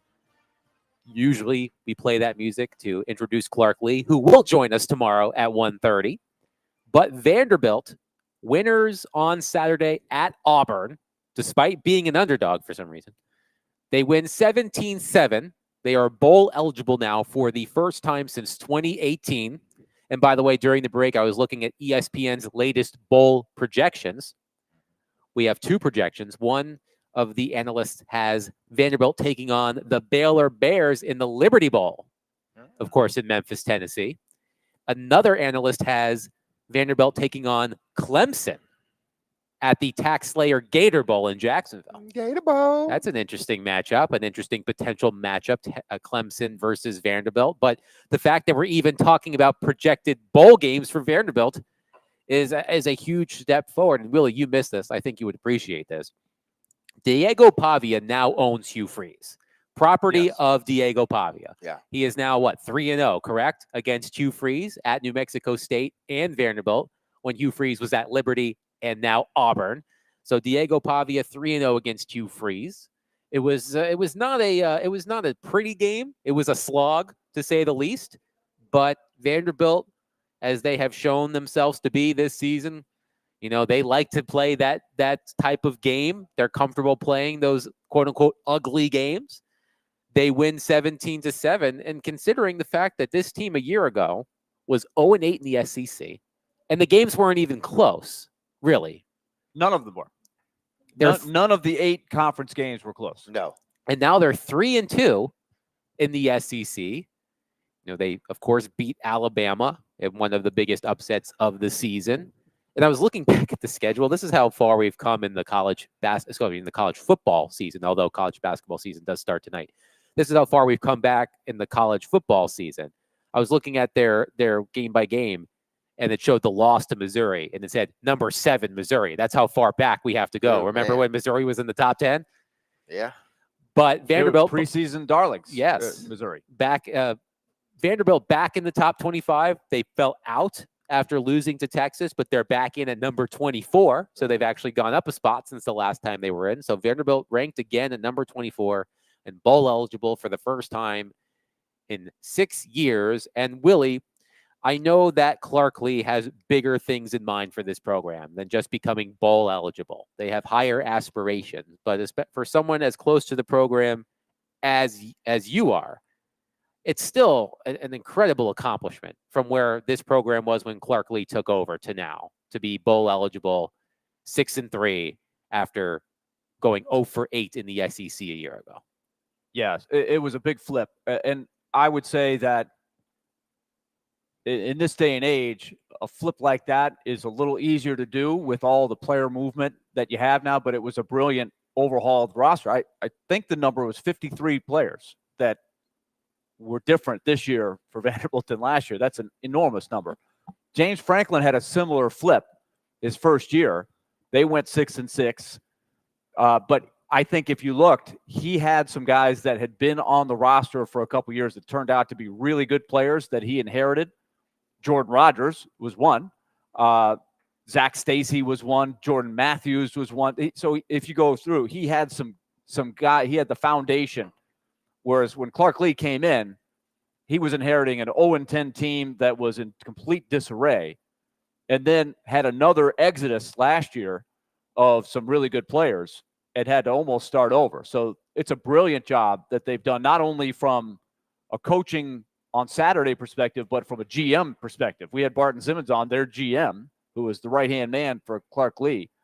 It's a remarkable story. What I'm happy about, Adam, for your question, is that now regardless of what happens from here on, they'll be able to say we got to a bowl game, and it won't have you disappointed and, wow, they missed a chance. They beat Alabama and they did this and they didn't even get to a bowl game. That has happened to Vanderbilt before.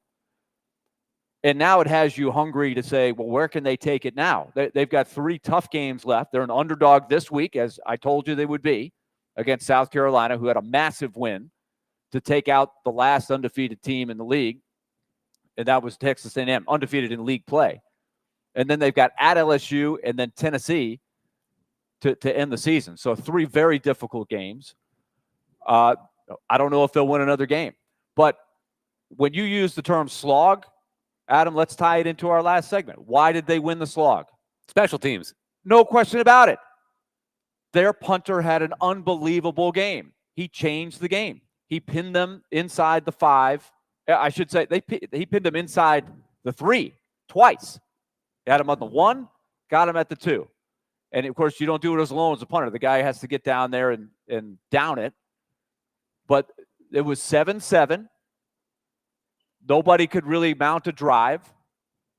Auburn did the best job I've seen all year long to slow down Vanderbilt's offense. They made it tough. Vanderbilt was not able to scheme their way into first downs, big plays like they have, regardless of who they're playing. So Auburn's defense deserves a lot of credit. But they won the field position game. Their punter had a great game. The coverage was great. It's 7-7. They made them punt from deep in their end zone. They get a good punt return, and it gets them the go-ahead field goal. Now they can sort of dictate. And then they came up with one clutch drive where they ate up the clock in the fourth quarter and put the game away. And it was aided by what?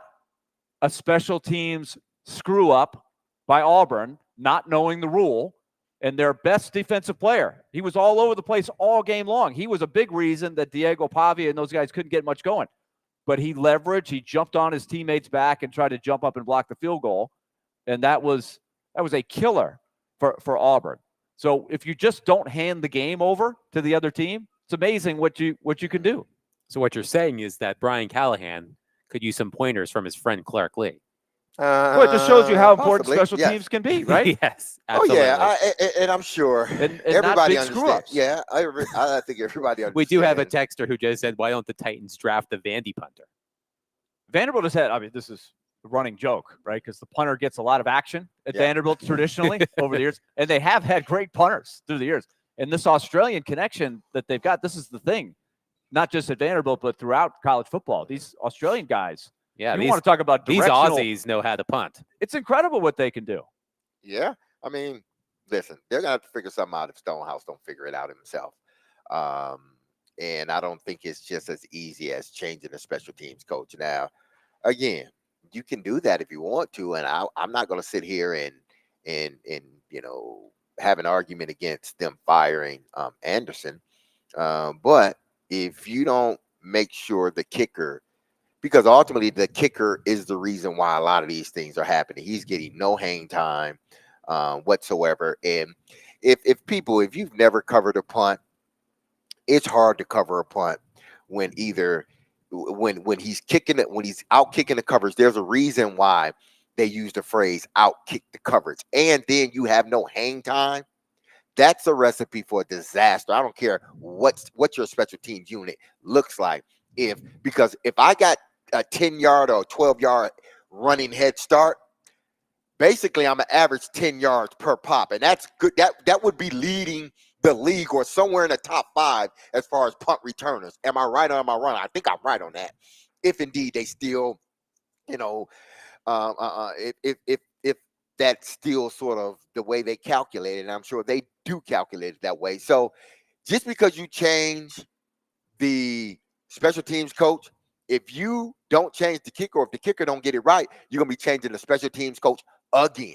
So my thing is, make sure that if you're going to get rid of the coach, you need to get rid of the kicker too. That's just me.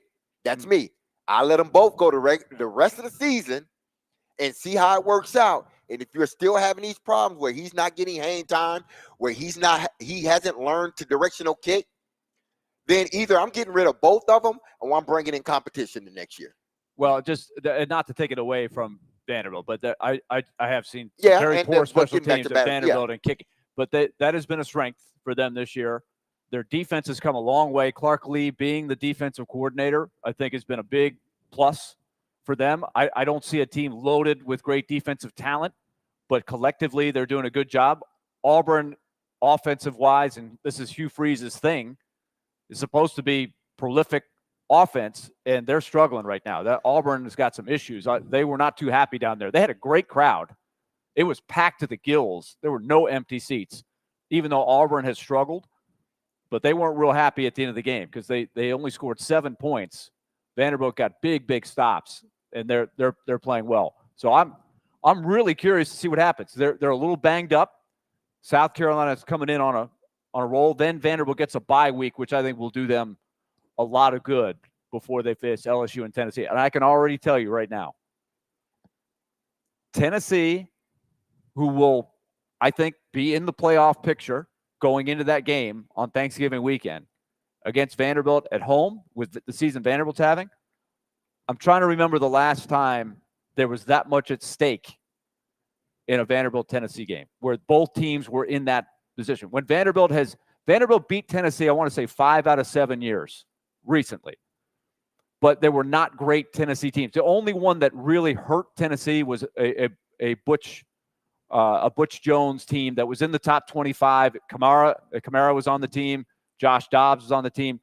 And it put Vanderbilt in a bowl, and it knocked Tennessee out of, I think, a bigger bowl. That's the one time they beat them when Tennessee, I think, had some things to accomplish.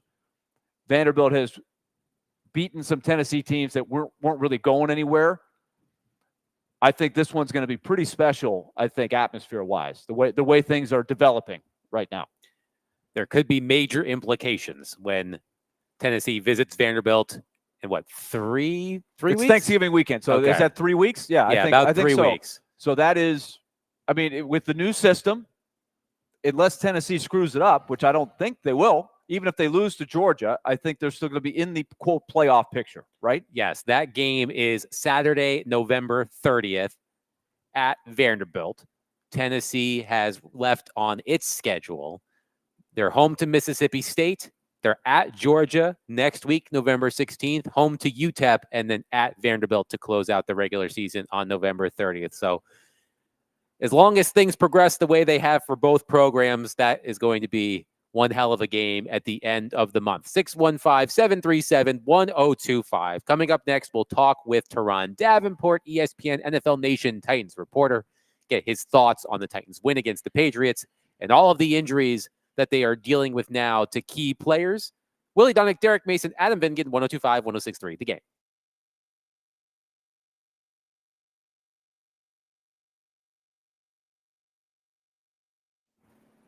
Hey, let's talk Lee Company. Remember, the Predators are back in action tonight, and you will see the Lee Company display all around Bridgestone Arena if you're coming down for a little Monday night hockey. And if not, we've got you covered here on 102.5 The Game. Max Hurst will start our coverage at 6 o'clock. Predators and LA Kings. Lee Company's been a big partner with the Predators, proud sponsor of Predators hockey for a long, long time. And then overall, they have been serving people in our listening area for 80 years, going back to 1944, World War II times. That's when Lee Company started. They have got their formula down when it comes to taking care of your home, heating, cooling, plumbing, electric. That is their backbone. They also can help you with general maintenance and even home improvement. So all you need to do to forge a relationship with Lee Company is go to their website, leecompany.com, or give them a call, 615-567-1000. That's 615-567-1000 or leecompany.com. Lee Company, proud sponsor, Nashville Predators.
Teammates Vingan and Donick, 102.5, 106.3 The Game.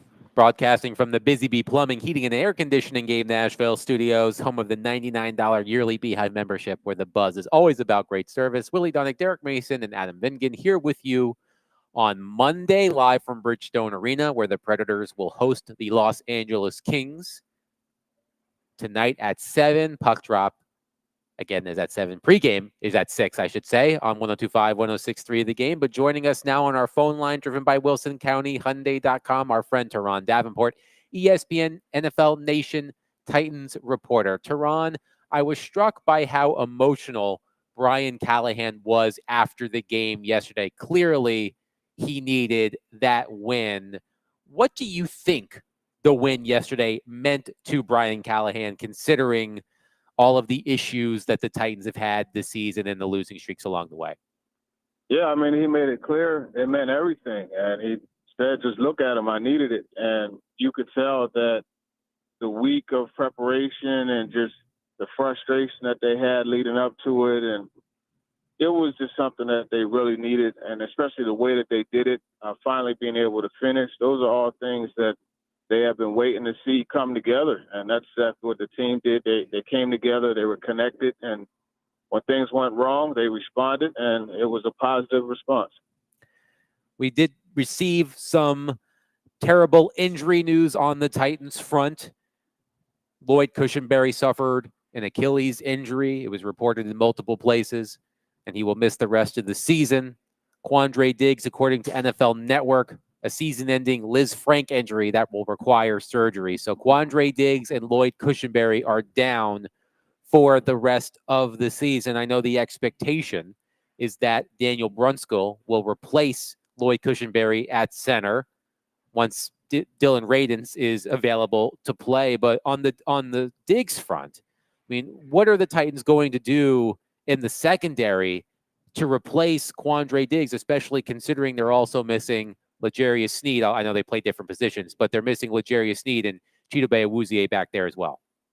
Yeah, well, I mean, Jarvis Brownlee has continued to fill in that corner, and Darrell Baker Jr., those guys have quietly played solid football. Then you look at the safety position, Mike Brown, he came in and he played, I think it was 80% of the snaps, and he took on Hunter Henry one-on-one down the sideline and got the pass breakup. So it's not like they don't have somebody. Obviously, you're not going to get the same level of play as you did from Diggs, but they'll probably bring someone else in. Julius Wood is a reserve safety that they have on there. They signed him from the Cowboys.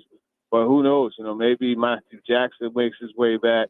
There's safeties all over the league that they could bring in and have be a difference, not a difference maker, but a player to help them out. And also on special teams, because that's the thing you have to look at. Mike Brown played a lot of special teams. He was a personal punt protector, so you got that, and you got to account for that as well. Now, TD, did I'm sure you talked to the guys after the game, more importantly, the defensive guys. How did they explain that last play to you? Because, I mean, listen, there are going to be some fans out there that say, yeah, y'all the number one defense, y'all should have stopped it. But when you have a play like that, I don't care if you do have the number one defense, that is a scary play for a defensive unit, because you know that if those 3 guys or 2 guys don't get to the quarterback, he's sitting there with so much time that eventually he may just find an open guy. So what did those defensive players say about that last play?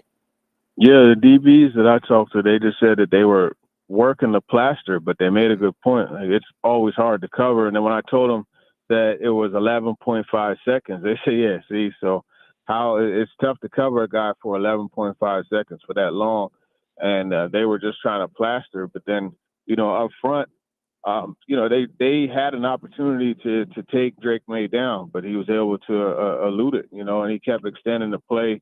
Brian Callahan, he talked about the fact that, you got to look at, okay, do you rush 3, drop 8? Because everybody's like, hey, well, why did they rush 3? Well, I mean, you drop 8 in coverage, you typically are going to be able to, lock things up in time for the guys up front to get home, So it just was that thing, okay, you drop 8 or do you rush 5? And as Callahan pointed out, have guys in one-on-one situations where it's almost cover 0. So it's just one of those things they had to figure out.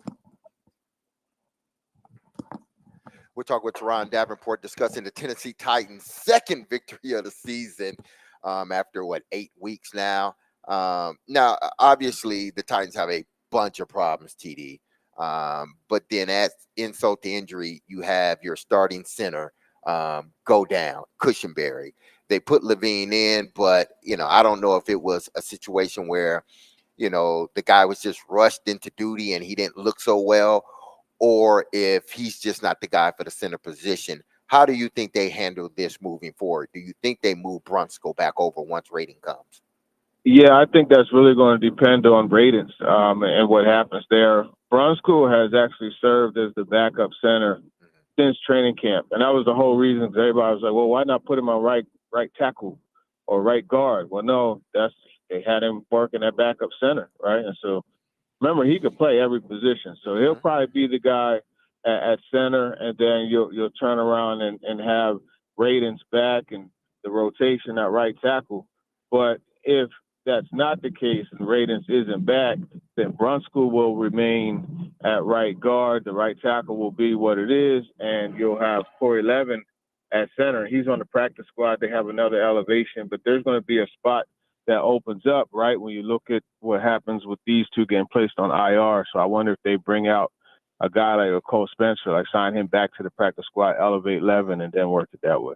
Teron Davenport is with us. Teron, do you think going forward, especially now with some of the veterans going down, that they might, for example, Jaquan Jackson, I saw getting some reps as a wide receiver. In the big picture, and this is tough because if you're Ryan Callahan, you want the best team possible that's giving you a chance to win every Sunday. But at the same time, if I'm Rand Carthon, I'd love to see more of Jaquan Jackson at wide receiver. I want to see if the young guys can play or not. Do you think there'll be some emphasis on the big picture with the young guys going forward? Well, they're going to continue to play just because the depth has been eroded over the years, where you have this team that has not had full draft classes remain with the team.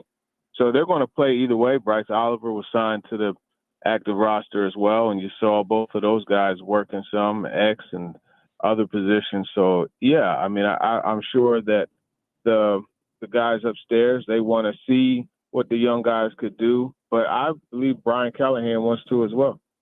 Do you think there will be another trade before the deadline? I was thinking of this.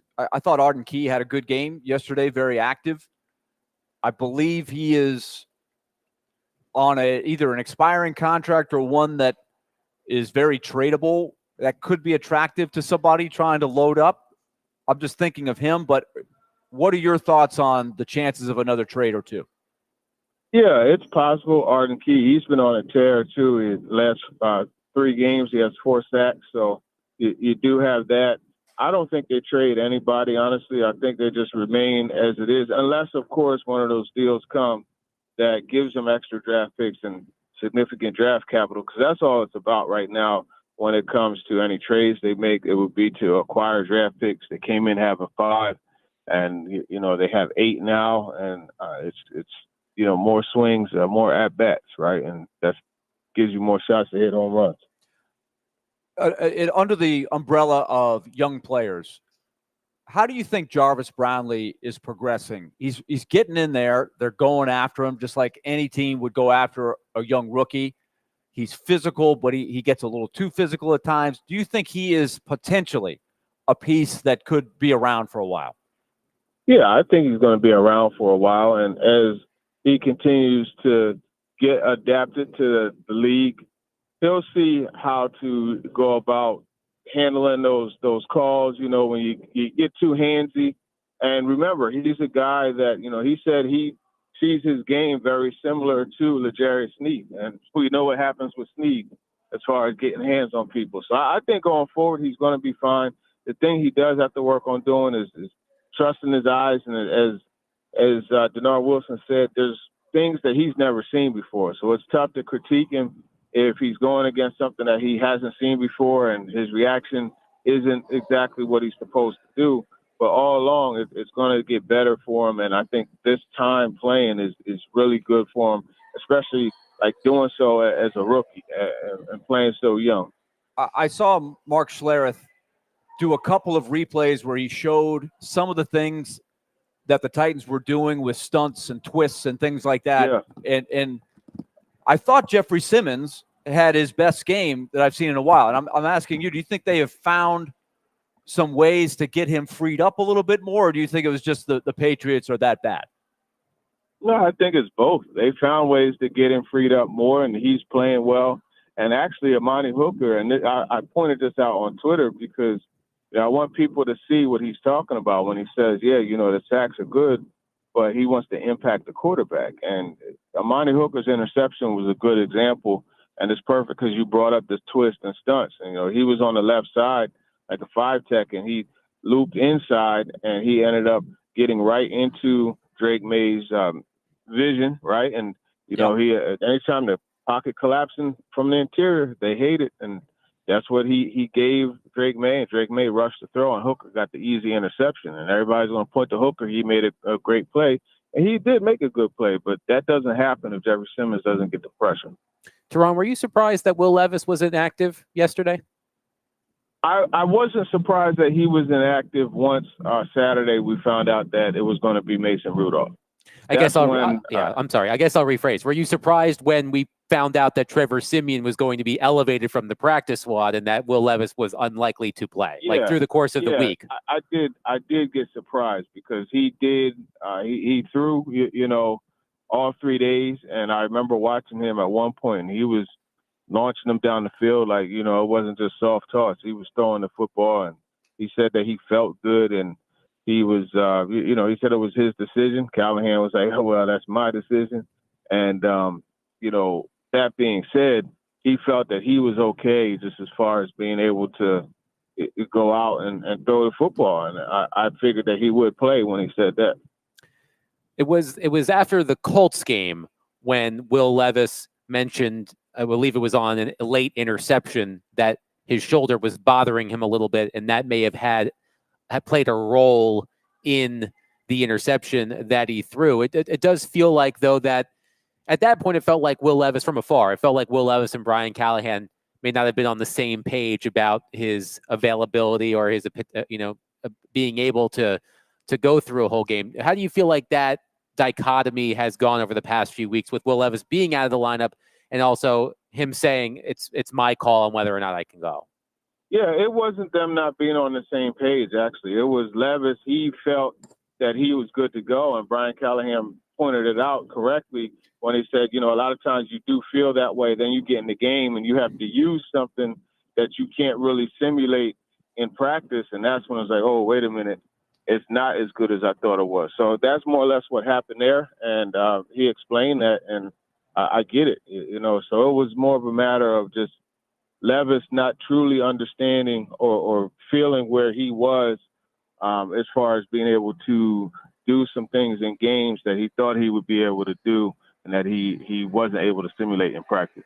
Teron Davenport, ESPN NFL Nation Titans reporter, joining us. TD, thanks so much for your time. We'll chat next week. All right, appreciate it. Teron Davenport joining us, 615-737-1025. It's a really big day tomorrow in our nation. It's a very big day. And no, I'm not talking about Election Day. We'll get to that next. Willie Donick, Derek Mason, Adam Vingan, 102.5, 106.3, The Game.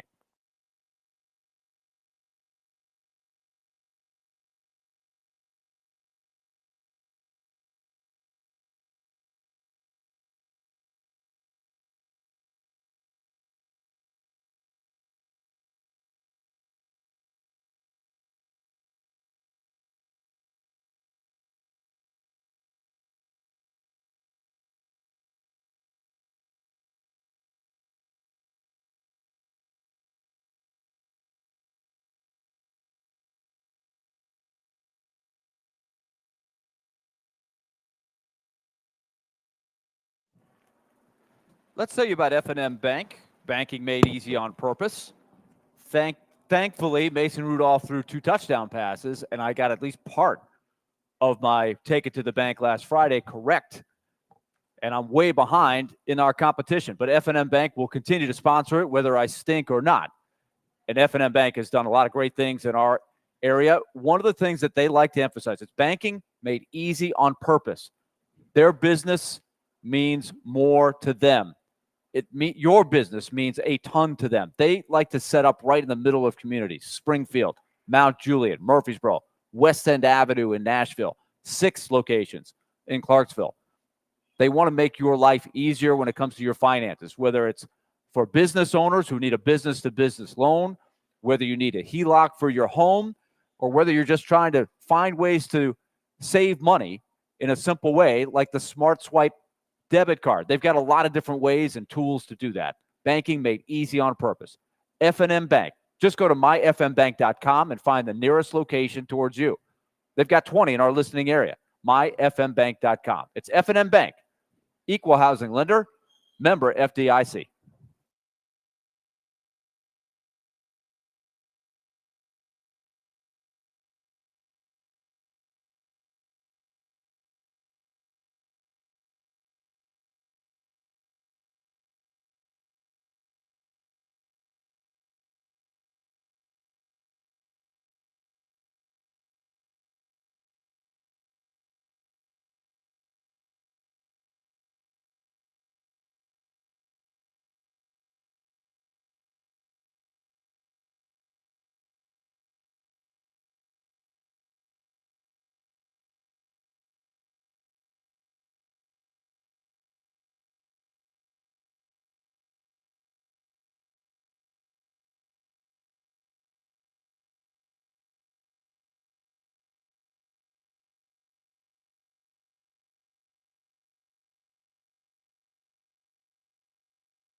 How much have you addressed, or do you plan to address the deadline tomorrow with the team, and just kind of what is the emotion before deadline day?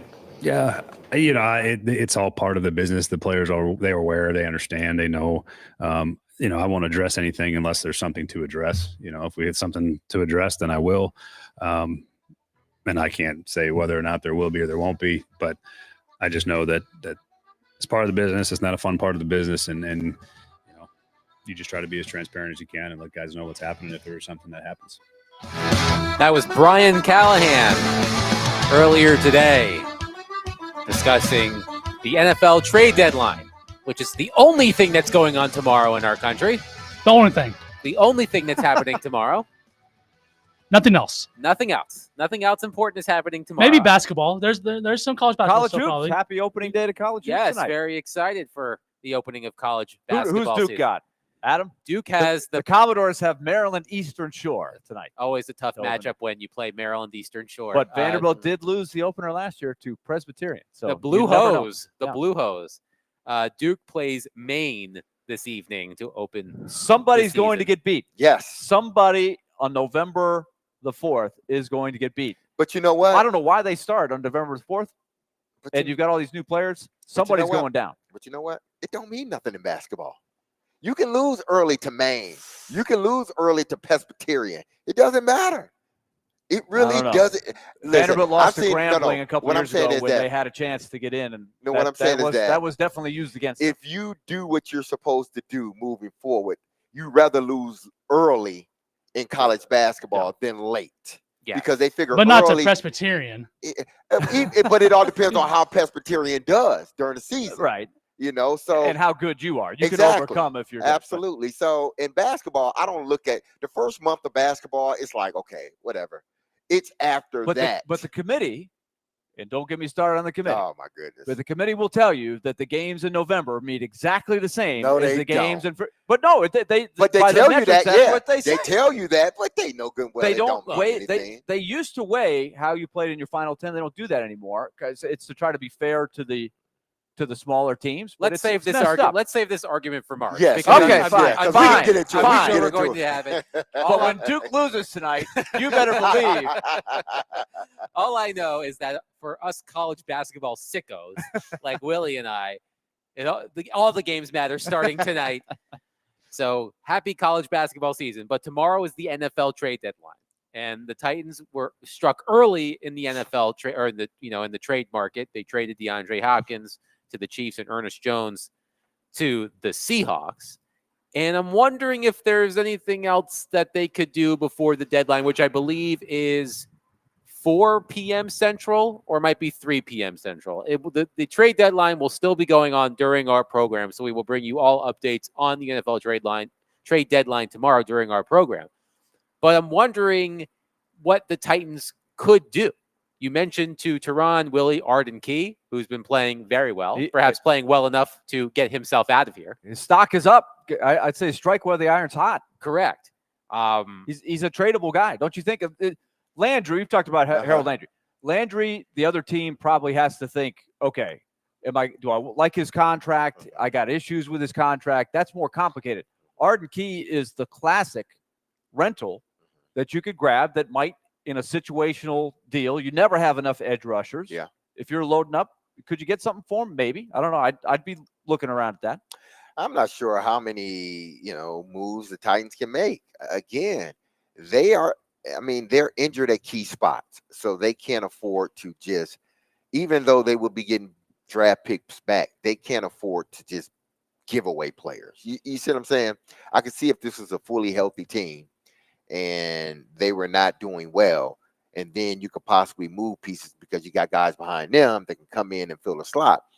But you get rid of Arden Key, it takes away the depth on the defensive line, which you don't have any of. Then you got to worry about, I got to either bring a guy up from practice squad or go, purge somebody else from somebody else's, purge a guy from somebody else's practice squad, then get that person up to speed, and then hopefully he can, be productive for us. So to me, I'm not saying there will not be a trade, come tomorrow, but I'm thinking more than likely, probably not. But if they do trade a guy, I think it probably more than likely would be Key rather than Harold Landry. Just in watching last night, one of the more intriguing trades recently was Cam Robinson, a left tackle. Yeah. Getting traded, showing up on Wednesday, and he's in there on Sunday Night Football. And they were talking a lot about it during the broadcast last night. And they were saying, hey, left tackle, I know there's, he doesn't know the plays or anything, but most of the time you're blocking one guy. So it does always come in there. Like, how easy can the guy come in and help your team midstream? And different positions probably have different answers. Another part that I think about a lot, Adam, is in this day and age, with a lot of the NFL draft potential picks, having the option now of staying in college and collecting another year of NIL. And if you're at a certain school, you can probably make some pretty good money. In some cases, more than you would make your first year in the NFL. what does that do to the value of picks 5 through 7, rounds 5 through 7? I don't know. Like eventually the best players are going to go into the draft, even if they're a year or two older. I wonder about that. How do people value? I heard Jared say the other day, he's got his draft chart. 7th round pick is not worth a whole lot, but extra picks give you extra throws. So you're trading that off of my team might become less competitive than it already is by trading Arden Key, say, for a 6th round pick. What does that do for you? I'm still in the mode of more picks, the better. I've got to try. But I do wonder what GMs think around the league, especially with sort of the evolution that's going on right now, the transition of the Bo Nixes and the teams, and the guys like that saying, offensive linemen too, I'll stay in college an extra year and I'll go out at 23, 24 with more experience. It is a good question, and you could acquire those picks and use them in a bundle to move up in the draft and get a value pick. That's something else that you could certainly do. One player I've thought about a little bit in terms of whether or not the Titans could trade him, because I believe he's on a 1-year deal, so you wouldn't have there isn't much of a financial commitment. Tyler Boyd. Like if you're a good example. If you're a contender and you just need a little extra help in your receiving group, Tyler Boyd's a veteran. He's played big games. He's been around the league for a while. He's been fine here, but people know the name Tyler Boyd. I'm wondering if there's a team that we talked about all of the Bengals were the one I threw out there. Like, could you use Tyler Boyd? Would you take him back for a 7th round pick? Bengals ain't going nowhere, and you're not going to get no more than a 7th round pick for him. So, but I say just keep him. If I'm only getting a 7th round pick, there's an argument of why keep him. Like, what's he doing? He's not doing anything for you at all. He's being productive. He's blocking Jaquan Jackson from maybe being a guy that you could use. I don't know. Listen, Boyd has been a non-factor. But it's been the worst fear of Tyler Boyd, that he's older, his yards per catch go down every year, and it's gone down again. He's not doing anything for you. I'd rather have the 7th round pick, honestly. What about Amani Hooker? I would train him. Amani Hooker because Diggs is hurt. I mean, you got to have somebody at the back end. But that would, if Diggs is fully healthy, then maybe that could be a possibility. Yeah, but the injuries are hurting them with what they could do at the trade deadline. He's a homegrown guy. These are the guys that you keep. Guys like Hooker, that still can play, that still can be a part of a really good defense. You just don't go trade those guys away. Now, you may get a 5th or a 4th for him. If that's what you want, then okay, go ahead and do it. But getting back to Tyler Boyd. Tyler Boyd isn't blocking Jaquan Jackson. The Titans are blocking Jaquan Jackson. They are choosing to put him in sparingly. That has nothing to do with Tyler Boyd, because if that was the case, Tyler Boyd hadn't been as productive as they wanted him to. They would just bench him or take away some of his plays in favor of the young guy. That's up to the Titans whether they want to play that young man or not. I think, at this point, give him an opportunity. He's, when he's gotten the ball in his hands, he's done good things with them. Other than, the 2 punt return fumbles, which I want to remind people, my rookie year, I fumbled the ball twice on returns. I think it was once on punt and once on kickoff. It may have been that one or the other. It might have been both of them on punt return. One I got a concussion, and the other I just took a hard hit. So you can overcome that. Okay, that doesn't mean you are a bad player. I think he got hit twice very hard. Now he understands. Listen, you gotta find a way to get down, hold on the ball, something. But that doesn't mean that he's a bad player. To me, you put him on offense, let him do some things offensively, and I think he will show you that he can play. But I don't think Tyler Boyd is holding him up. But I don't think anybody else wants Tyler Boyd. What about Sebastian Joseph Day for some extra help? He's a solid player. He's a solid player, but is he? I mean, you can find a Day out there. You can find that type of guy out there without having to trade for him or give up a pick, trade and give up a pick for him. You can find a guy like that, a veteran guy that isn't on somebody's roster or somebody that's on a practice squad. I like Day. He's a solid player, but am I trading for him? Probably not. We did see a trade in the NFL within the past 30 minutes. According to multiple reports, the Denver Broncos are sending edge rusher Baron Browning to the Cardinals for a 6th-round pick. Okay, so the going rate's a 6th-round pick. There's your Arden Key. Yeah, there you go. 6th-round pick. And it seems like the Lions are going after Za'Darius out of Cleveland. Is Za'Darius in Cleveland? Yeah, he's in Cleveland. I believe so. It seems like the Lions are making a huge push. It's more so when it's going to happen, not that it's going to happen. That's the report out there. So you can take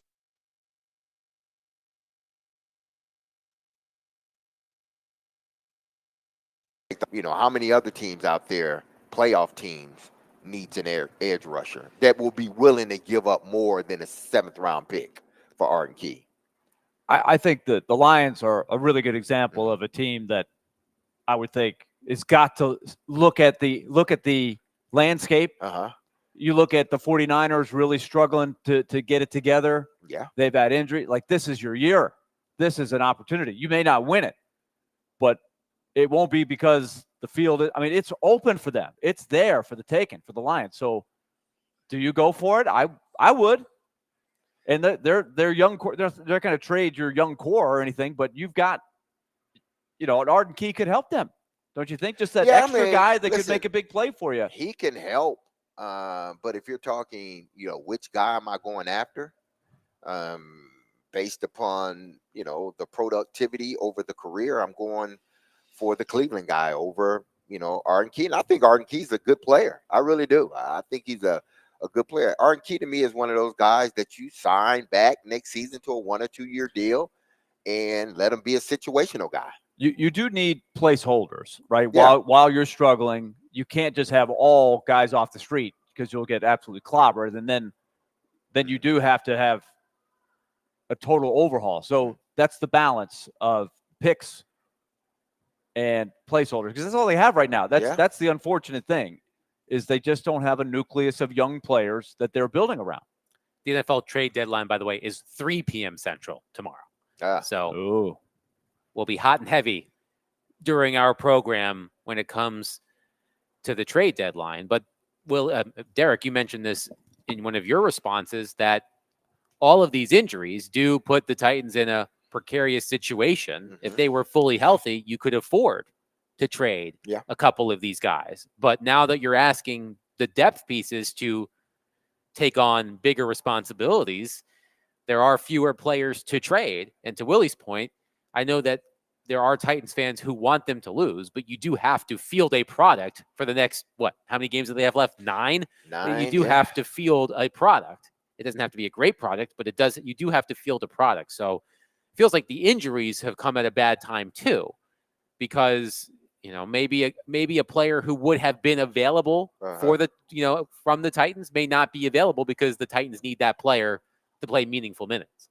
Yeah. But again, it goes back to, if this is a healthier team, not to say that they have massive injuries, but they do have injuries at key spots. Yes.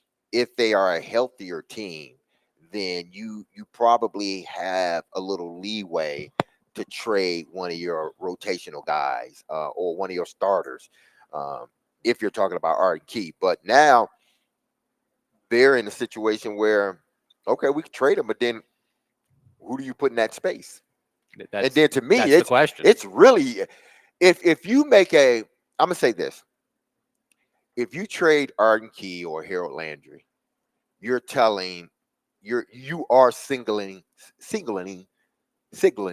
to the fan base that the season's over with. But don't they already know that? I understand that, but when you do that, you're really saying, and it's not like, I could see if you were getting a 4th-round pick back for Arden Key or possibly a 5th that could turn into a 4th.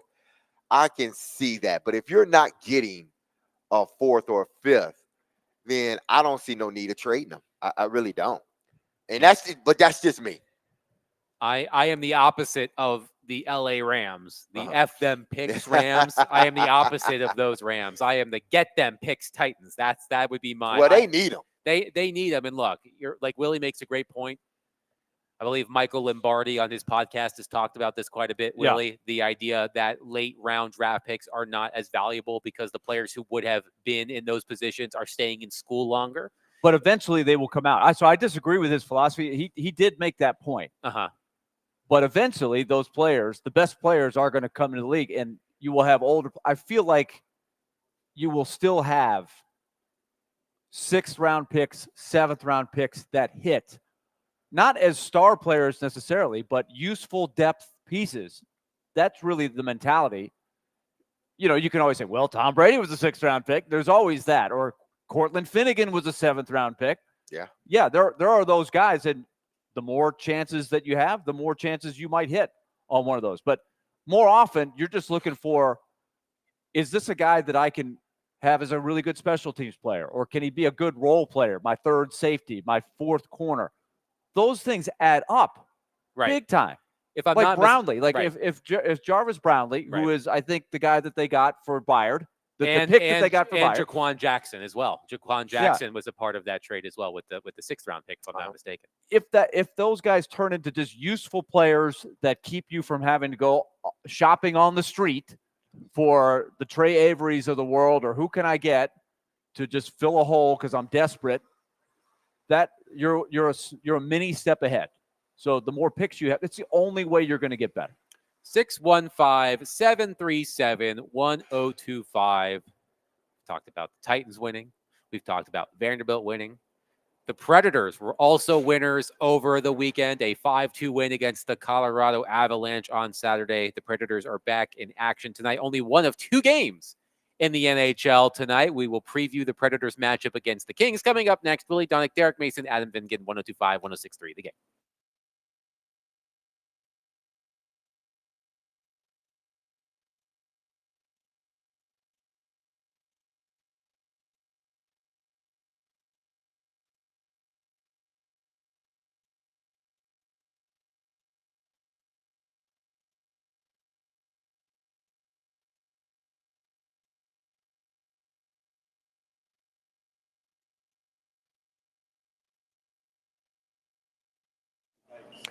Derek Mason here, and if you heard me tell you about Dr. Lodge and his staff over at Cool Springs MD for some time now.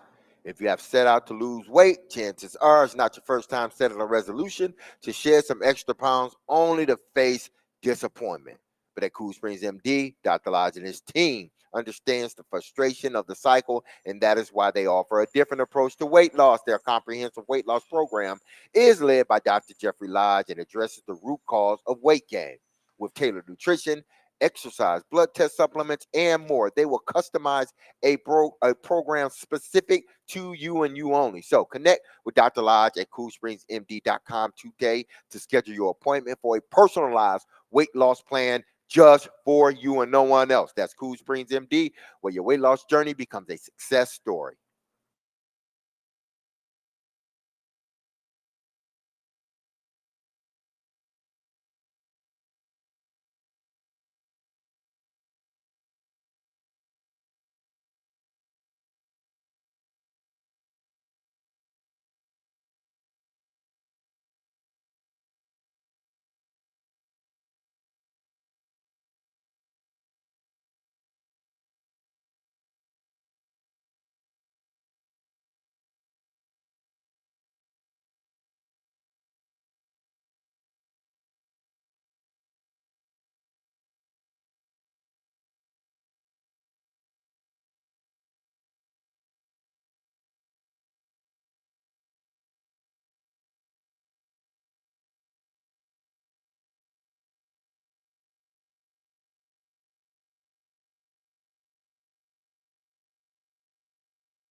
D-Mays, Vingen and Donick, 102.5, 106.3 The Game.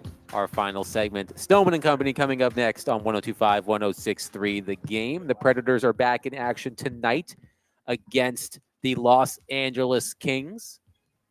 Puck drop at 7, pregame at 6, right here on 102.5, 106.3 The Game. The Predators bounce back from their 5-1 loss to the Oilers on Halloween with a 5-2 win against the Colorado Avalanche on Saturday. The significantly banged up Colorado Avalanche. We were just going over all of the key forwards they're missing, and the Predators took advantage of that. The final score was inflated by 2 empty net goals. The Avalanche made it 3-2 late on an extra attacker goal by Nathan McKinnon, but Philip Forsberg and Gus Nyquist iced the game with empty net goals to make the final score 5-2. So the Predators have a busy week, a 4-game week. Tonight they host the Kings. They're back-to-back Wednesday, Thursday in Washington and Florida.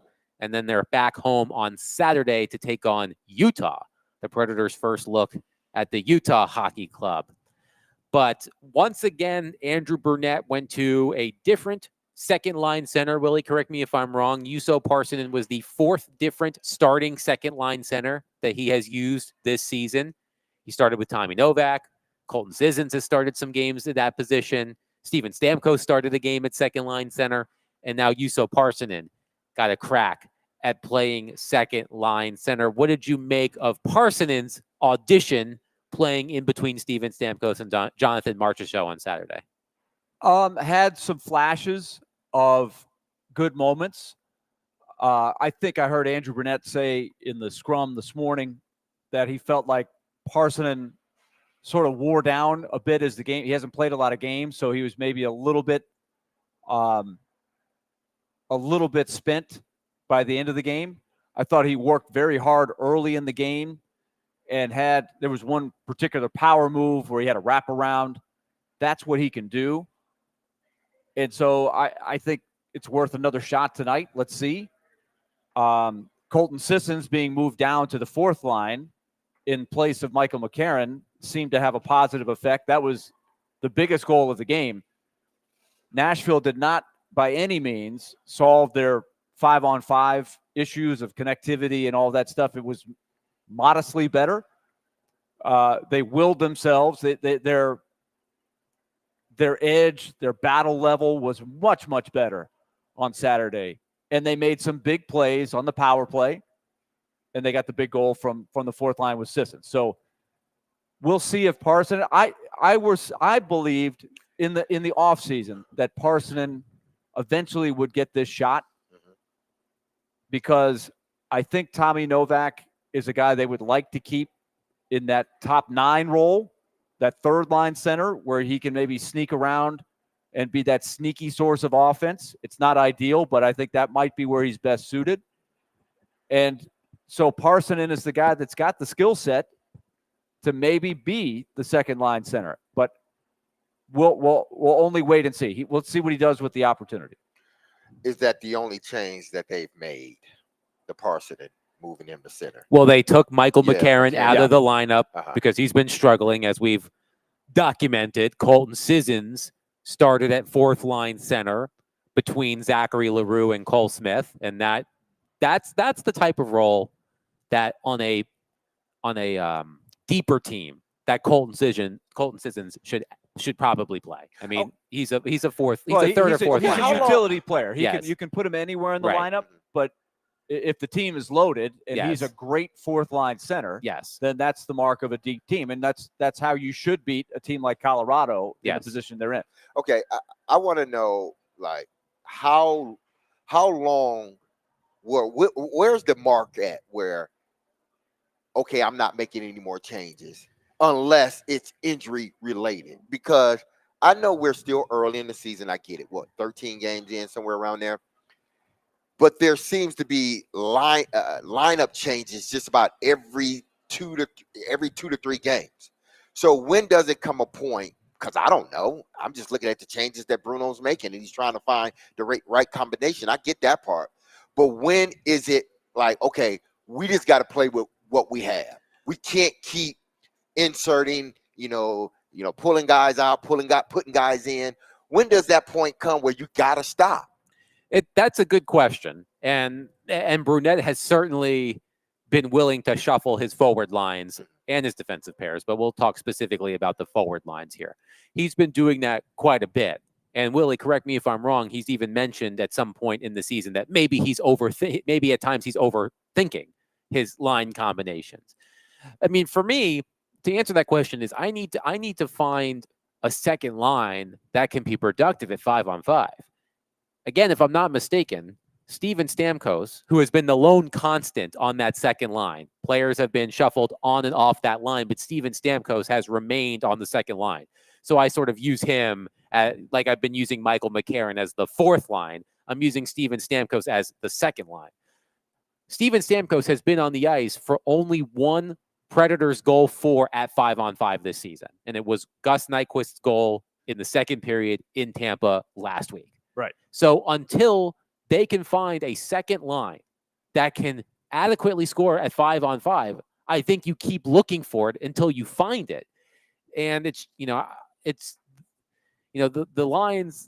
second lines that Brunette has used, he's had mixed results. I mean, they haven't gotten, when Colton Sissons played there, their underlying numbers weren't very good. I think you could extend it to the third line. I think the first line has been, I think, pretty steady and something that they can lean on. For example, the high-end players for the Avalanche, Nathan McKinnon, Mikko Rantanen, that line. Ryan O'Reilly's unit was head-to-head against them all night and did a reasonable job containing those guys who are unstoppable. Those guys are going to get chances, but I think they think they did a very good job containing them. But the other three lines, which is where the Predators really should separate themselves because they should, on paper, have more depth. The fourth line, of course, as we know, was hemorrhaging and just really killing them with results way too often and digging these big holes. You hope that Sissons on that line will stabilize it. They were +1. That was a huge goal in the game. It doesn't go down as the game-winning goal, but it was the goal that put them ahead to stay.